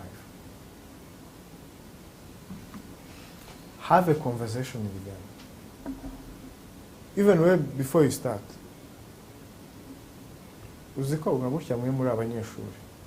Uzaramutse wateguye inama na bagenzi bawe ukabatanga ukaza kare, ba umwe yageze kumuze, amakuru yawe umeze neza. how was your day? How is your week going? Right? Wasoza wabaguriye tubomba tubahereza. Thank you guys for coming. That's how you actually start showing even your friends, your colleagues, that either I'm not your league, or you should pull up your silks and get to the pace, right? So walk the talk, be yourself, try to improve yourself. Ikindi, I'm always eager to learn. I'm always learning, right? Who is doing the project management courses? Robert. How did I actually get connected to ICPA? It's because some of the colleagues working in ICPA, we've worked together in their previous work. I've interacted with some of their work. They know me, right? And they can trust me to come and talk to you guys. You see? That's the way it starts. So it actually started way long ago, interacting with a normal classmate, a normal person you work with, and then tomorrow they're the people who are going to give you the trust. One example before I finish to the question you asked. When I got to my second year at TLU, I was doing a lot of work. So the good thing about TLU, you still do a lot of work when you are actually studying. I said I'm a believer, right? Navuze ati ngiye rero man, ntabwo nshaka kwirirwa na applying. Munabizi ibintu byo ku applying muri uyu mujyi. It can be a mess with the trust issues. Wavuze, and I don't want to apply. Murana amasezerano, ndavuga ati ngewe I'm a smart person. Niganye n'aba banyamahanga, ntago bansindaga mu ishuri. I understand this government's policy, I understand Vision 2050, I understand NST1, NST2. I know how to identify problems. I cannot mess up in this country. No. Make your way out. I will not apply for any job. It started with the mindset. My mindset, not Babandi Bandi. And then, from there, until today, I've never applied. And at some point, I was moving from one job to another in a 1 year period. I get a best offer, I move. Experience. I don't believe so. I can get experience with just talking with you guys. The same way I can get experience mukandika zindi gukora muri agriculture. I can get experience muri health. I can get experience muri education. I can get experience muri IT. I can get experience everywhere. As long as I'm a solution to the problems people are facing. In my resume, I always put one line. Actually, I push you guys to think around that. What one sentence? What one sentence? Online. What one sentence would describe me without interpreting anything or adding anything? What one sentence would describe me?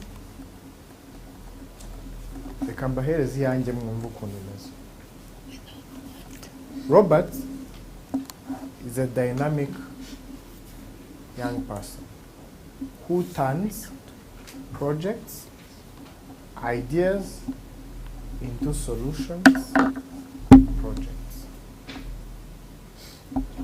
So, in a nutshell, I turn problems / ideas into projects / solutions. So if you give me a problem today, I can get you a solution tomorrow, or even right away. If you give me an idea, I can turn into a project right away.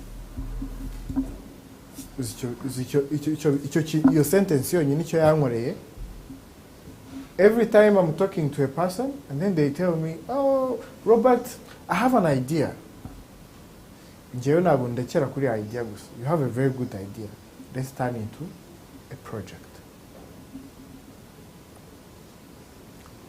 If you have a problem, Robert, imodoka yanjye kabisa ifite ikibazo. Ufite ikihe kibazo? Essence irimo irashiramo vuba vuba. Maybe we need electric vehicles. I think that's even how the government thinks, our government thinks on a daily basis. Essence yiyongereye. Reka tugabanye umusoro on electric vehicles. Right? Ibihugu byo muri East Africa bifite umwanda, natwe twari tuwufite. Ariko twakoze iki? Baciye amasashe, baciye iki? Last 3 months, thank you.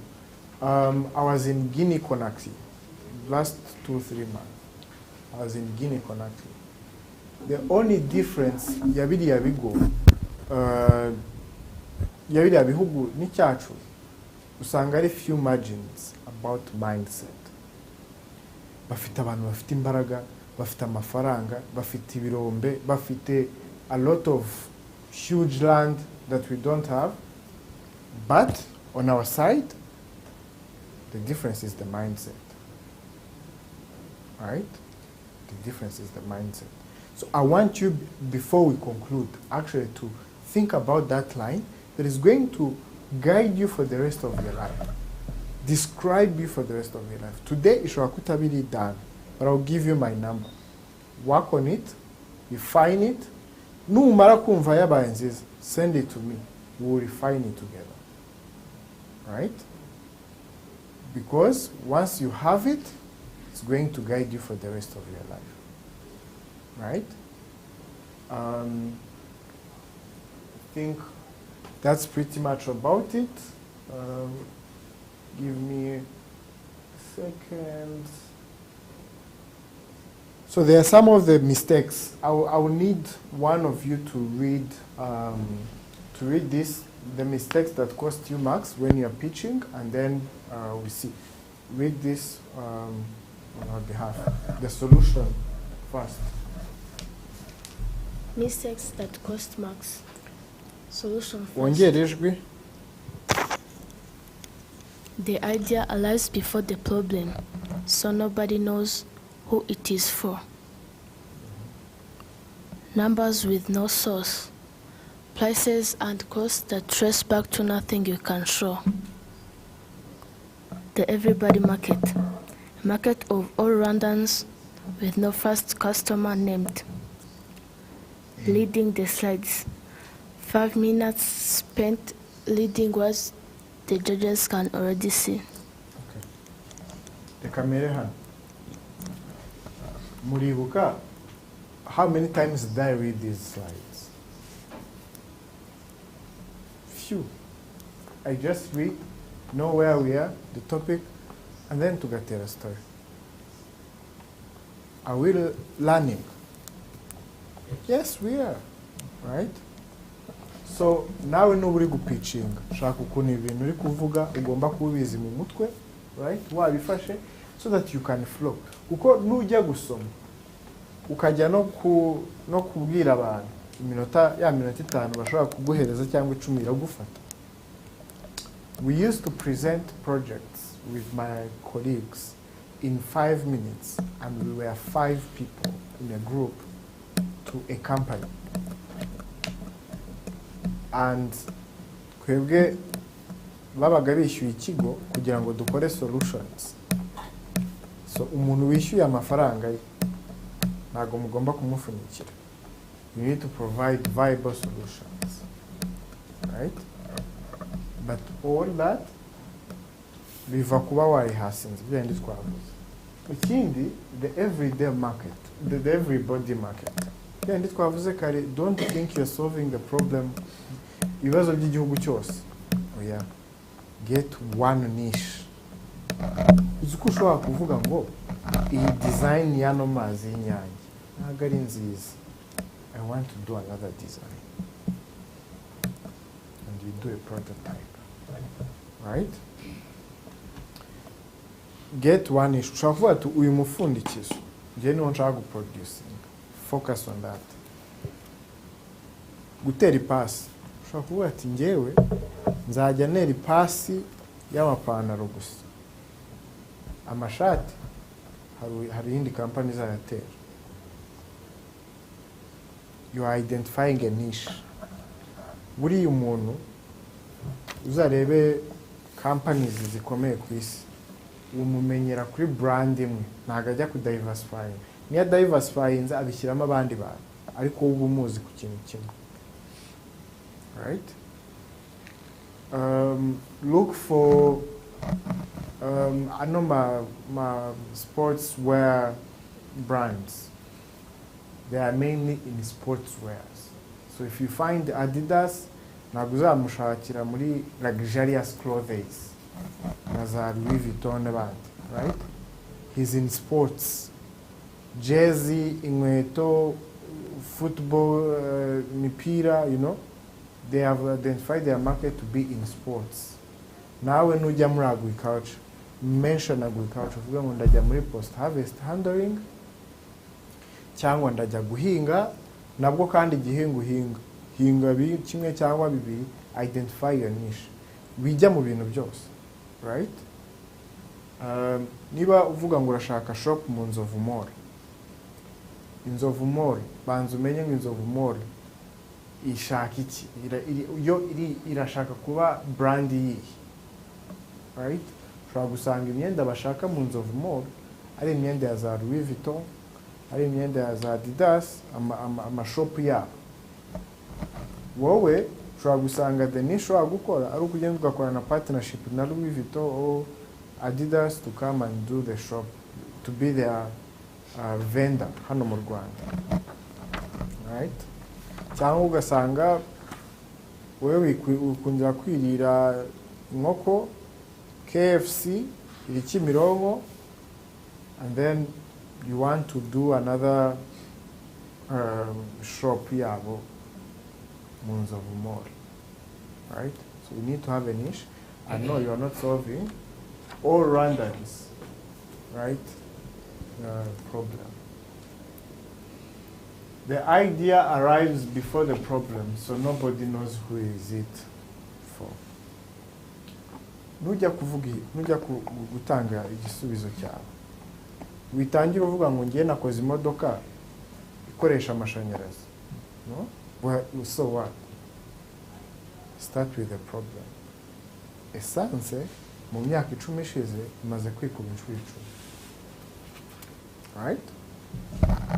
Mu myaka 20 essence ishobora kuzaba yarikubye izindi inshuro 20 ku giciro iriho uyu munsi, cyangwa ikazaba itakibaho, itagifite agaciro, isigaye mu nganda, kandi abantu bazakomeza kugenda. Niyo abantu batazahagarika kugenda, I need to create imodoka zikoresha.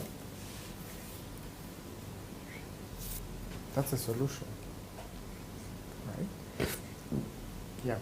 Hari ikibazo kindi wabajije bwa? Can you remind me? I was asking Micro online. I was asking for more information about Sponsorships biva nayo kuri anatomy ivuga ngo who can benefit from this. Most of the time when I'm doing, let's say I'll give an example, nko muri ibintu by'ama event, when I'm trying to get sponsors for my event, ndareba caliber ya event, navuga ni okay, abantu bashobora kwibenefitingiramo, let's say ni Rwanda Basic Education Board.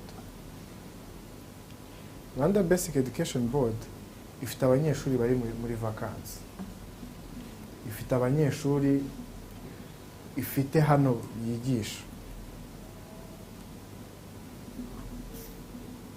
Kuri Rwanda Basic Education Board, nindamuka mbasabye sponsorship ya concert yanjye, it's vague. why would they sponsor my event? Ariko nigenda nkabwira RBEB, right? Nkabwira pa banyeshuri mufite muri kwigisha, they need entertainment muri vacances, right? Munsubize, simuyikeneye? Okay. Ngewe mfite event nakoze, ndashaka ko muzaguriramo abana 300 amatiketi, bakaza nkabaha entertainment. Abana 300, itike imwe ni 5,000. So baramereza amafaranga angahe? Miliyoni n'igice. So niba ari bumereze miliyoni n'igice, already bamaye sponsorship. Iriya miliyoni n'igice, iyo nababwira ko abanyeshuri babo bari benefitingiremo bakabona entertainment, bihura na goal yabo yo guhereza abana ubumenyi mu gihe cy'igifungo, ariko bana baha entertainment, ntabwo bari kuyama. So the example I'm trying to pitch is that always make sure the other person uri gusaba sponsorship cyangwa partnership ari kubona value of money mu byo yaguhaye, ari kubona value. Kuri Rwanda Basic Education Board na ICPA, kubona abanyeshuri babo babonye entertainment, bishimye, babonye n'ubumenyi, that's a plus for them, that's a plus for you, ko namwe mwabonye ubumenyi, mwabonye na entertainment. Kandi nanjye nka Robert, baba jene twari turi kumwe hano babonye entertainment, twese twagize gute? Twungutse. So sponsorship, that's the way, it's a win-win. Always nujya gusaba umuntu ikintu, Robert, I need you to support me with this, I need your 10 minutes. You need to show Robert uburyo muri ya minota 10 aho Robert ari bungukire. Headmaster animateur agomba kubona aho ari bwungukire in your project, in your idea.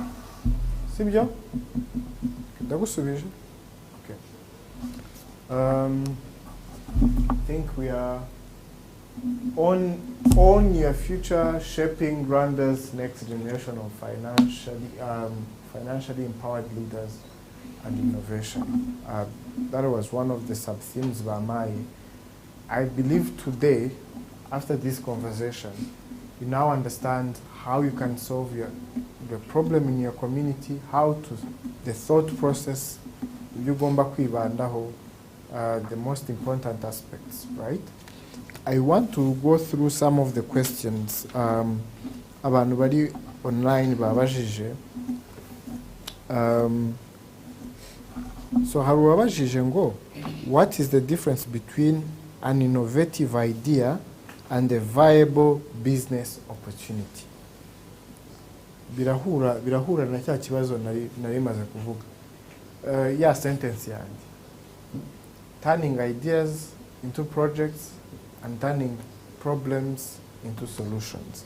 Uyu nawe arabaje ngo between ikitandukanya a good innovative idea and a viable business project. Ndatanga urugero yaduhaye rwa Canal Olympia. Canal Olympia, she had a very good idea n'ikibazo, right? Yashaka gusolvinga cyari cyo, ariko the solution or the business was not viable. Kuko icyambere nta bushobozi afite bwo kuba yakubaka theater ye, sibyo?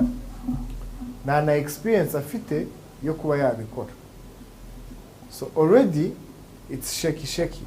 The idea is good, the problem you're solving is good, but the implementation of the idea cannot be right because you don't have the skills, you don't have the resources, right?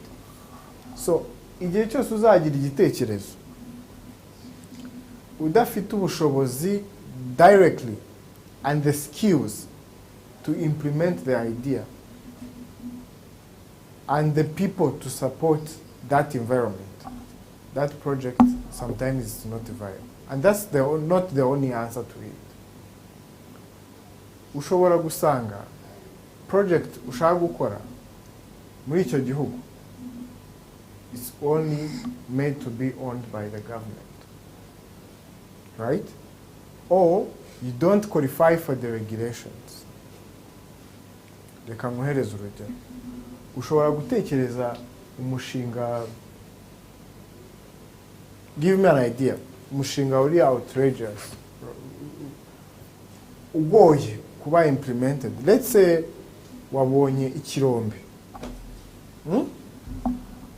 abantu bari gukora muri iki kirombe nta mafaranga bafite kandi you know all the resources, ariko mwibuke ko ibirombe mu Rwanda they are regulated by Rwanda Mines, right? You as a young person, do you have the skills to own one? Do you have the resources to own one?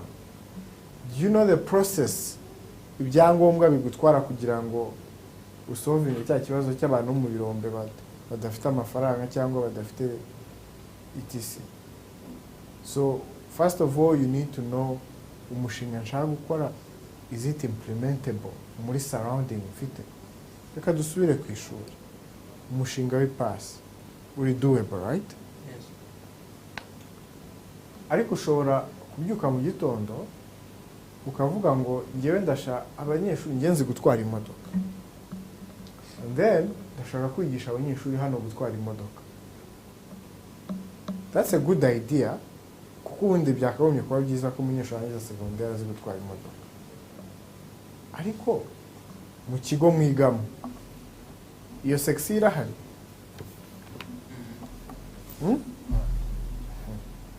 Kandi amategeko avuga ko that's wisigari section ukwayo, abantu barabyiga hariya. Hari ikigo numvise kibitangamo as an additional skill set. Ariko ushobora kubaza umuyobozi w'ikigo akaba yagukorera partnership na Eto Ecole, mwegeranye Eto Ecole ikajya guha imodoka, ariko wowe gutekereza ya idea gusa yo kwigisha abandi banyeshuri gutwara imodoka kuko wowe gusa uzi gutwara imodoka ntabwo igize iti ihagije. Ukeneye imodoka yabugenewe, ukeneye ku kigo kikwemerera n'abanyeshuri kuba bafite bwa bumenyi, nawe kuba ufite amafaranga yo gushora kuri wa muntu uri buguhe imodoka. Urumva ibyo bintu byose. So it started with a good idea, but as long as it's not compliant kuri surrounding area, it's not a good idea. Kambahereza urugero. Muri bya bihugu twagezemo twasanze some of them ntabwo bagira ikigo kimeze nka Rwanda Revenue Authority yabo.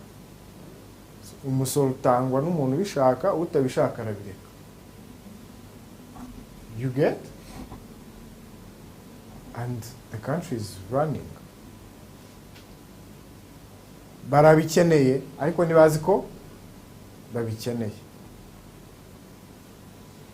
Uyu munsi uramutse ujyanye Rwanda Revenue Authority kubakorera the systems and the what, you first need to do a better research, kuko abakire baho bashobora no kukwica kuko bungukira muri normal systems.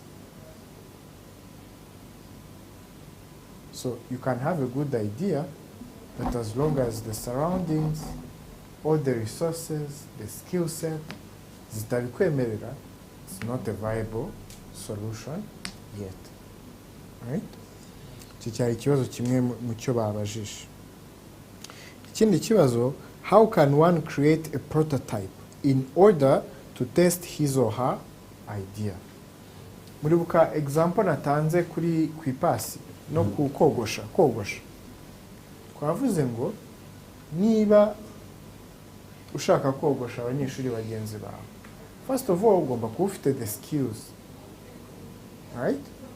Ikindi ugomba kugira abanyeshuri bakeya bakwizera bakabikora, bakakwemerera ukabogosha. Nubemerera, niba kwemerera ukabogosha, then uzagenda babwira ngo reba runaka ntamwogosha, reba na runaka ntamwogosha, reba na runaka ntamwogosha. That's a prototype. A prototype ni igishushanyo kigaragaza ko ibyo bintu wabikora ubishoboye, right? Umuntu utabizi agomba kuza akareba Robert akavuga ati hey, Robert niwe wamwogosha. That's good. For soft ideas, let's say you are building a system that is going to help young people across Rwanda mu gihe cya vacances ko bashobora gukurikirana izi classes turi gukora, ukabuilding a platform aho hazajya hacaho izi classes. A prototype would be actually building a simulation class, ugafata ya class ukayishyira kuri platform nk'uko iri kuri YouTube abantu bakabashobora kuyireba. That's a prototype. And then if you have 3 or 4 people who can watch, that's an MVP. Do it. What we call an MVP? It's a minimum viable product, right? Ni ushaka ya mazi, right? Ko yemerwa mu Rwanda kandi ari product nshyashya, nuko ugomba kubanza ukayikora abantu bamwe bakayigerageza. That's an MVP. It's a minimum viable product, right? Another question yavuye online: when idea fail, how do we know whether to improve it or change it completely? This is a very good question. Iyo wagize igitekerezo ugatangira ukagikora kikageraho hagati kigafailing, how do you notice if you should pivot or if you should maybe get new funds, get a new market, etc. Aho harimo factors zitandukanye. Urugero, ushobora gutangira project ya vuba vuba muri Musanze, right? Muri Musanze kubera ari ahantu hari abakerarugendo, haba hari abantu b'abasirimu bigakunda, then ukaryoherwa ukajya Rubavu. Wagera Rubavu ugasanga mu by'ukuri Rubavu abantu baho bakunda kurira muri restaurant, ibintu byo kodaringa ntago birimo, right? So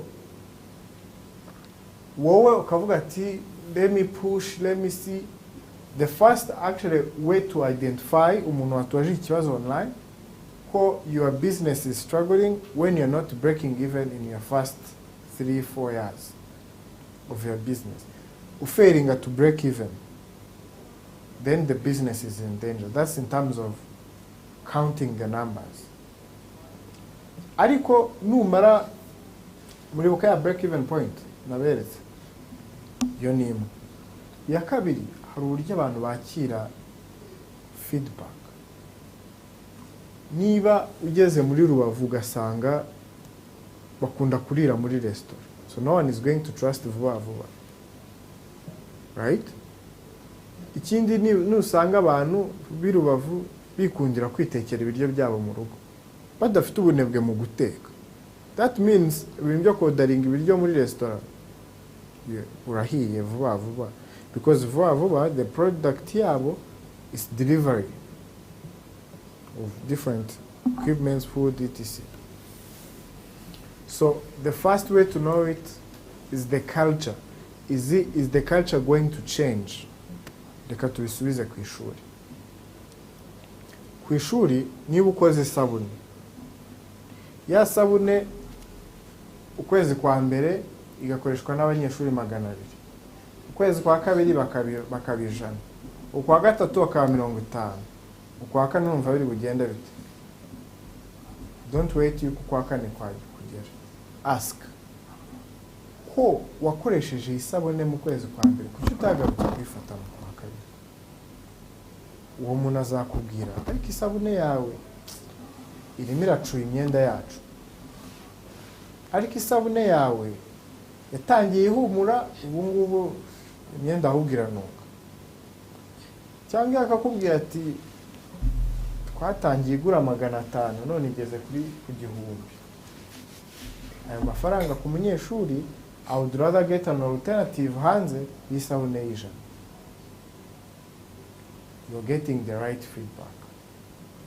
Then with that feedback, it's what you use for to pivot or to change the strategy. So, mu gihe bagusubije ibyo bintu, ushobora kugaruka ukavuga ngo, okay, this time round, reka isabune tuyisubize kuri 500. O ni iyihe ingredient uri bwongeremo isabune igahumura? Ese ishati yameshwe n'isabune ihumura kugeza ryari? Umuntu ashobora kuyambara kangahe? Ipantaro umuntu ashobora kuyambara kangahe? Ijipo umuntu ashobora kuyambara kangahe? See? That's one. Ishobora kuba no ku gihugu. Mu minsi ishize baciye ama tires, amapine y'imodoka ya second hand mu Rwanda. If you are actually in a business of bringing second hand tires mu Rwanda, you should be thinking about pivoting the business. You see? So government policies can actually impact if your project is going to keep going or is going to stop. Abantu mu minsi ya mbere bagiye kuri hybrid cars. Imodoka mfite ni hybrid, right? Uyu munsi uzanye hybrid bari bugusoresha amafaranga menshi kuruta uri buzane electric vehicle, right? Kandi twe tugura hybrid nazo zari zagabanyirijwe umusoro ko twari turi kuva completely kuri essence. You see? So everyone who is shipping today imodoka za second hand ziri hybrid arabizi ko it's not that profitable compared to electric cars. You understand?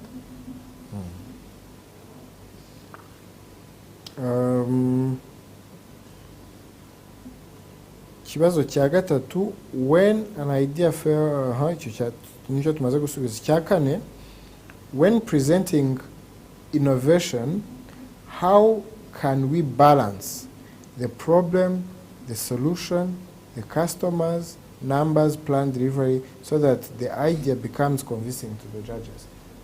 Perfectly fine. You make sure you are meeting, first of all, the time frame, and you are specifically mentioning using the right words. What is the problem? Yeah, framework naberetse hano you are mentioning the real problem and the real solution and the way you are solving it. Niba kogosha abanyeshuri bakeneye kogoshwa, that's the problem. Kuko abahungu bakeneye kogosha.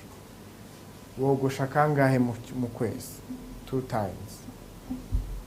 Ngiye kwera ko ndi umunyeshuri nshobora no gukora 3 times because hari abo nshobora kogoshera muri dortoir, hari abo dushobora kogoshera in our free time. Kuwa gatandatu I'm available. I'm doing it as a business. I'm even training others, right? So you balance the way the value proposition. Value proposition ni ikintu ukora ni nyongera agaciro ku byo abandi bakoraga, right? Niba hari abarimu bandi bashaka kubigisha akaza agakoresha ibintu biri kuri slide gusa, njyewe that's a different model. Ndaza kubigisha mbahereza ingero z'ibyo nkora muri event, mbabwira ingero zaho nanyuze muri World Bank, LX, ICFA, etc. That's my value proposition. I share my best experiences. Kuko nzi neza ko umunyeshuri, nanjye mbaye ndi umunyeshuri, mfata story wambwiye nkayirelatinga na best practices kuruta theory. Right? 90% of you muraza kwibuka stories nababwiye kuruta these structures. But you're going to know that you first identify a problem, ubihuza na ya story nababwiye. Nizo story bandi batubwiye. Ntabwo uzabyibagirwa. Understand? Tabashimira rero kunega amatwi and n'abari online turabashimira cyane for all the questions.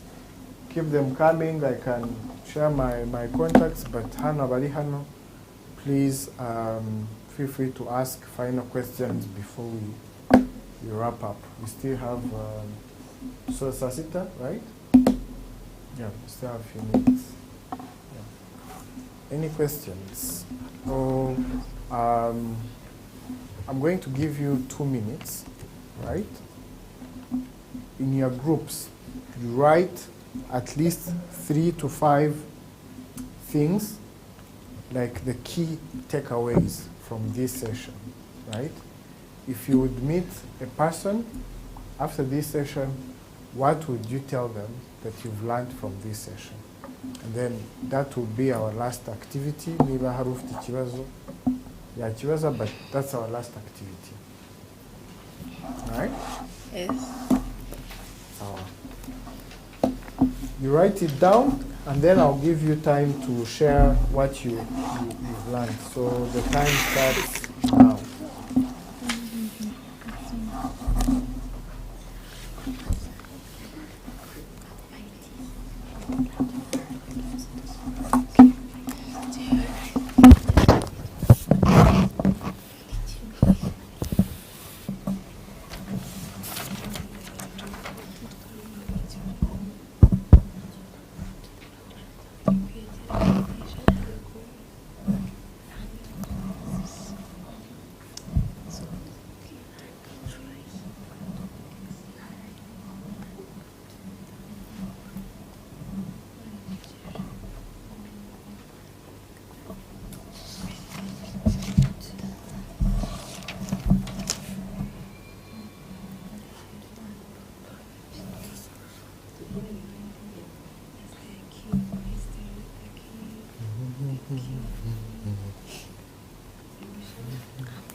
One minute to go.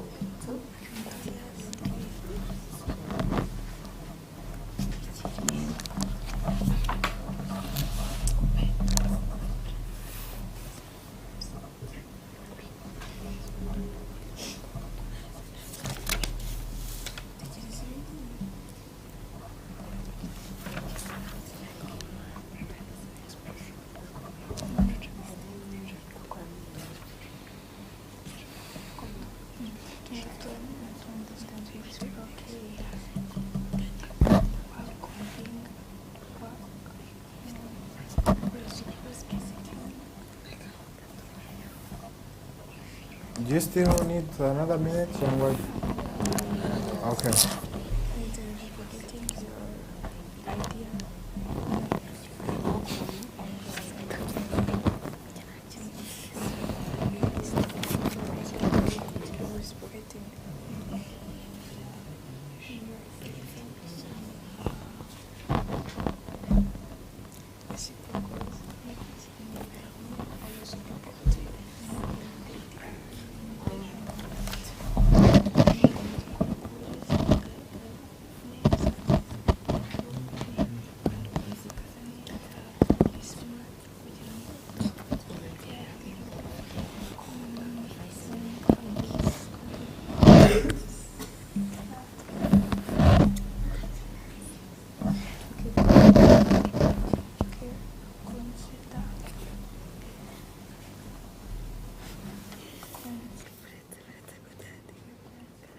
Okay, now it's time.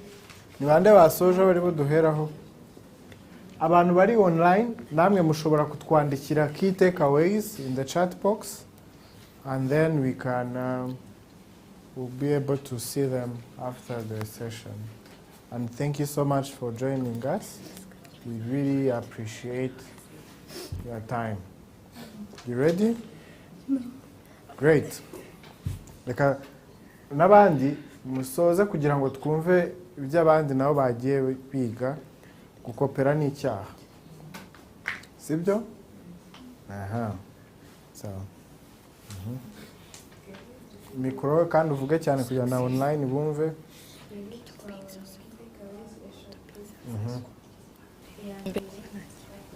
think the mindset is the key to providing a viable and practical idea. Kubera ko ukuntu wagiye utubwira ibintu byose twagiye tubona tukabonye ko bihera kuri innovation idea ufite mu mutwe noneho bigahera kuri belief zawe na principles ugendaho kugira ngo nyine bakwizere. Icya kabiri twabonye ko we have to work on reciprocating our ideas, tugasana idea dufite nyine. For something to be convincing, it should be smart enough, and for it to look smart, the person who is representing it should look smart as well. Icya gatatu twabonye ko tugomba gushyira muri consideration aspects zose, tukareka kubezinga kuri twe gusa, tukareba abandi bose nyine abo turi gushaka kubikorera nabo bizagira akamaro, noneho na resources aspects zose nyine tukazirebaho tukareka kureba kuri twe gusa. Okay, so we'll keep doing this, right? Okay. Next, your key takeaways. Sharing, right? Yeah. Okay. We've seen project identification, project expression, the way you share your project to a sponsor or whatever. So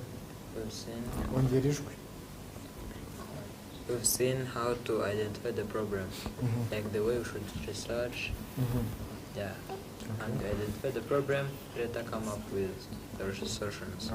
So how to convince people to shift from others to yours. So, and to identify the niche from many activities in the trade or in a sector.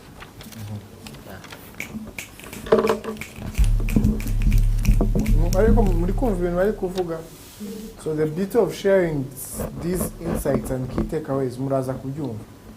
Ibyo bavuze bitandukanye n'ibi ngibi, right? So if you merge them, you have actually 6 takeaways by now, right?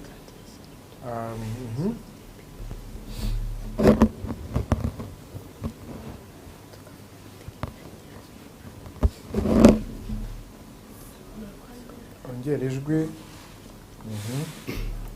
Murakoze nyine twebwe ikintu nyine dutahanye uno munsi, icya mbere nyine ni ukumenya kuvuga, nyine ukaba confidence mu gihe nyine kuba wakita umushinga wawe, ukamenya kuvuga utwara amagambo, ukaba utuje, kugira ngo nyine abo uri kubwira babashe kumva neza. Icya kabiri nyine ni ukureba ikibazo nyine giteye inkeke abantu cyane, kandi nyine ukamenya nyine ukagishakira kuba wagiye, kandi nyine ugendeye ku bintu bya nyabyo abantu bakizera. Rimwe icya gatatu ni ukugira good mindset ishobora gutuma za ideas zawe nyine cyangwa ushaka gukora kugera kuri good mindset nta kintu utageraho. Thank you so much.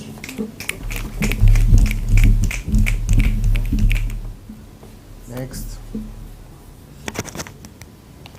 Okay, thank you. Our take home today. The first one is learning how to turn problems into solutions and ideas to projects.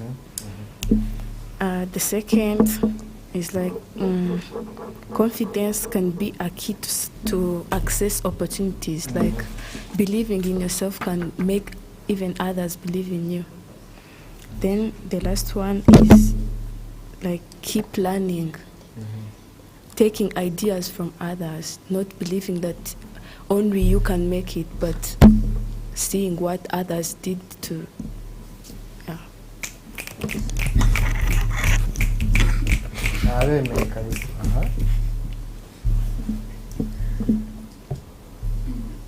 thank you. We have two takeaways from today. First takeaway is having confidence in the things you say and what you are actually presenting. Like when you are scared or feeling nervous, sometimes people don't trust what you're saying and think that that's not true. So they won't have trust in the project you're pitching at the moment. And our second takeaway is being careful of your tone, your voice. Like there's always someone has a really low tone and like they don't have a high voice. So people are like, we can't actually hear what you're pitching. We can't understand. So like the judges need to hear exactly what you're saying to be able to ask the questions and for all the people to understand your project that you're pitching. And our third takeaway, it's good to rehearsal before actually pitching your project because that makes it less scary. It makes you less nervous. You can speak freely. You feel comfortable while speaking. Thank you. Guys, I'm so proud of you guys. Really thank you for the key takeaways. I feel so proud. I feel like I'm successful for all that I wanted to achieve with this session. Always there for you if you need any support in terms of ideation and any support that you would be looking out for your projects. And let's make sure that yaba abadukurikiye online yaba natwe turi hano dushobora kwigisha na bagenzi bacu tutageze hano. Trust me, if you get those 3 takeaways you just said and ukazigisha uwundi muntu umwe utabashije kugera hano cyangwa mu banyeshuri mwigana utagize amahirwe yo kuba hano, trust me, you would be doing a very good Lord's work, right?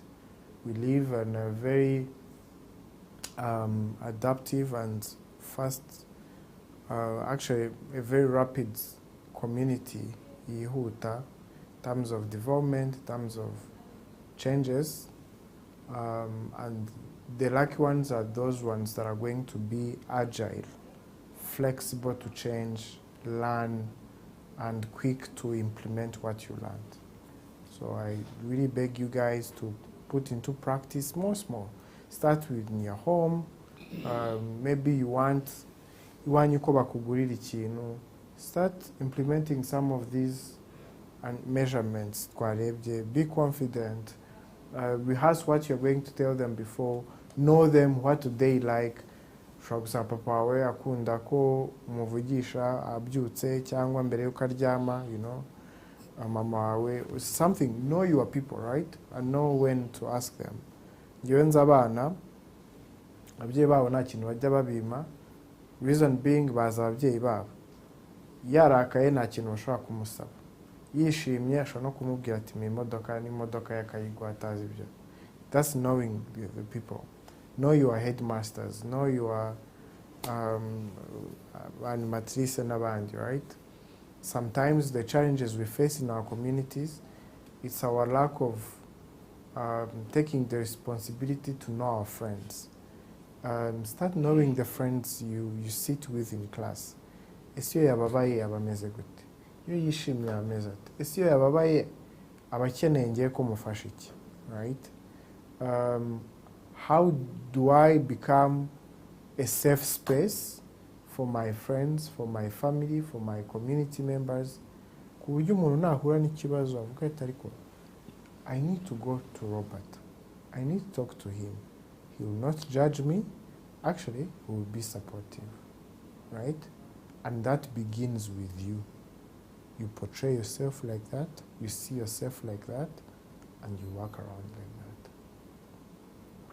We all have a human responsibility to be the best versions of ourselves and solutions to the people. Business, the right businesses started with problems that we face on a daily basis. Abantu bafite the best counseling projects mu Rwanda no ku isi yose ni abantu bari barabuze abantu babumva, right? Abantu bafite cancer hospitals n'abantu bahuye na kanseri bazi kwibabaza. Abantu bafite ibitaro by'amenyo n'abantu bamwe barwaye amenyo barabyumva bavuga ati ngomba kwigisha abana banjye bakamenya kuvura amenyo. Today they are there. Right? The country we have today in Rwanda is a result of what we passed through, right? And the lessons we've learned to not go back, to be responsible human beings and transform the community, right? So you are the first people to transform yourselves and your communities. No, your families are your family can be blessed, right, by who you choose to be. And they can be cursed, or they can have the burden of the person you choose to be, right? I love the fact that you guys are still very young. You can take the right choices. Mwabonye ibintu by'inzoga. Hano hari abantu banywa inzoga. Imana ishimwe. Yeah? Those are the simple details that distinguish our lives with the rest of others. The simple details. Choices that we still do when we are still young and regret in the future. Right? One last thing, if you forget everything we've talked about, before you do anything, before you do anything, before you do anything, always ask yourself, am I going to enjoy remembering this tomorrow or in the future? Write it down. Mbere yuko ukora ikintu icyo ari cyo cyose, ibaze mu mutwe wawe ngo ibi bintu nimbyibuka ejo cyangwa ku wa mbere cyangwa mu myaka 5 iri imbere,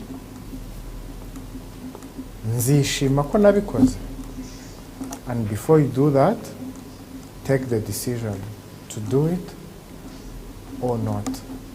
Actually, your heart will tell you if you should or if you should not. Right? Yes. Can we repeat?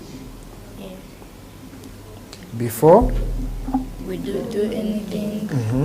Ask ourselves if we are going to enjoy remembering the thing tomorrow. God bless you guys. Have a great day. Thank you. Mwakoze cyane namwe mwari muri online. See you next time and take care of yourselves. God bless you.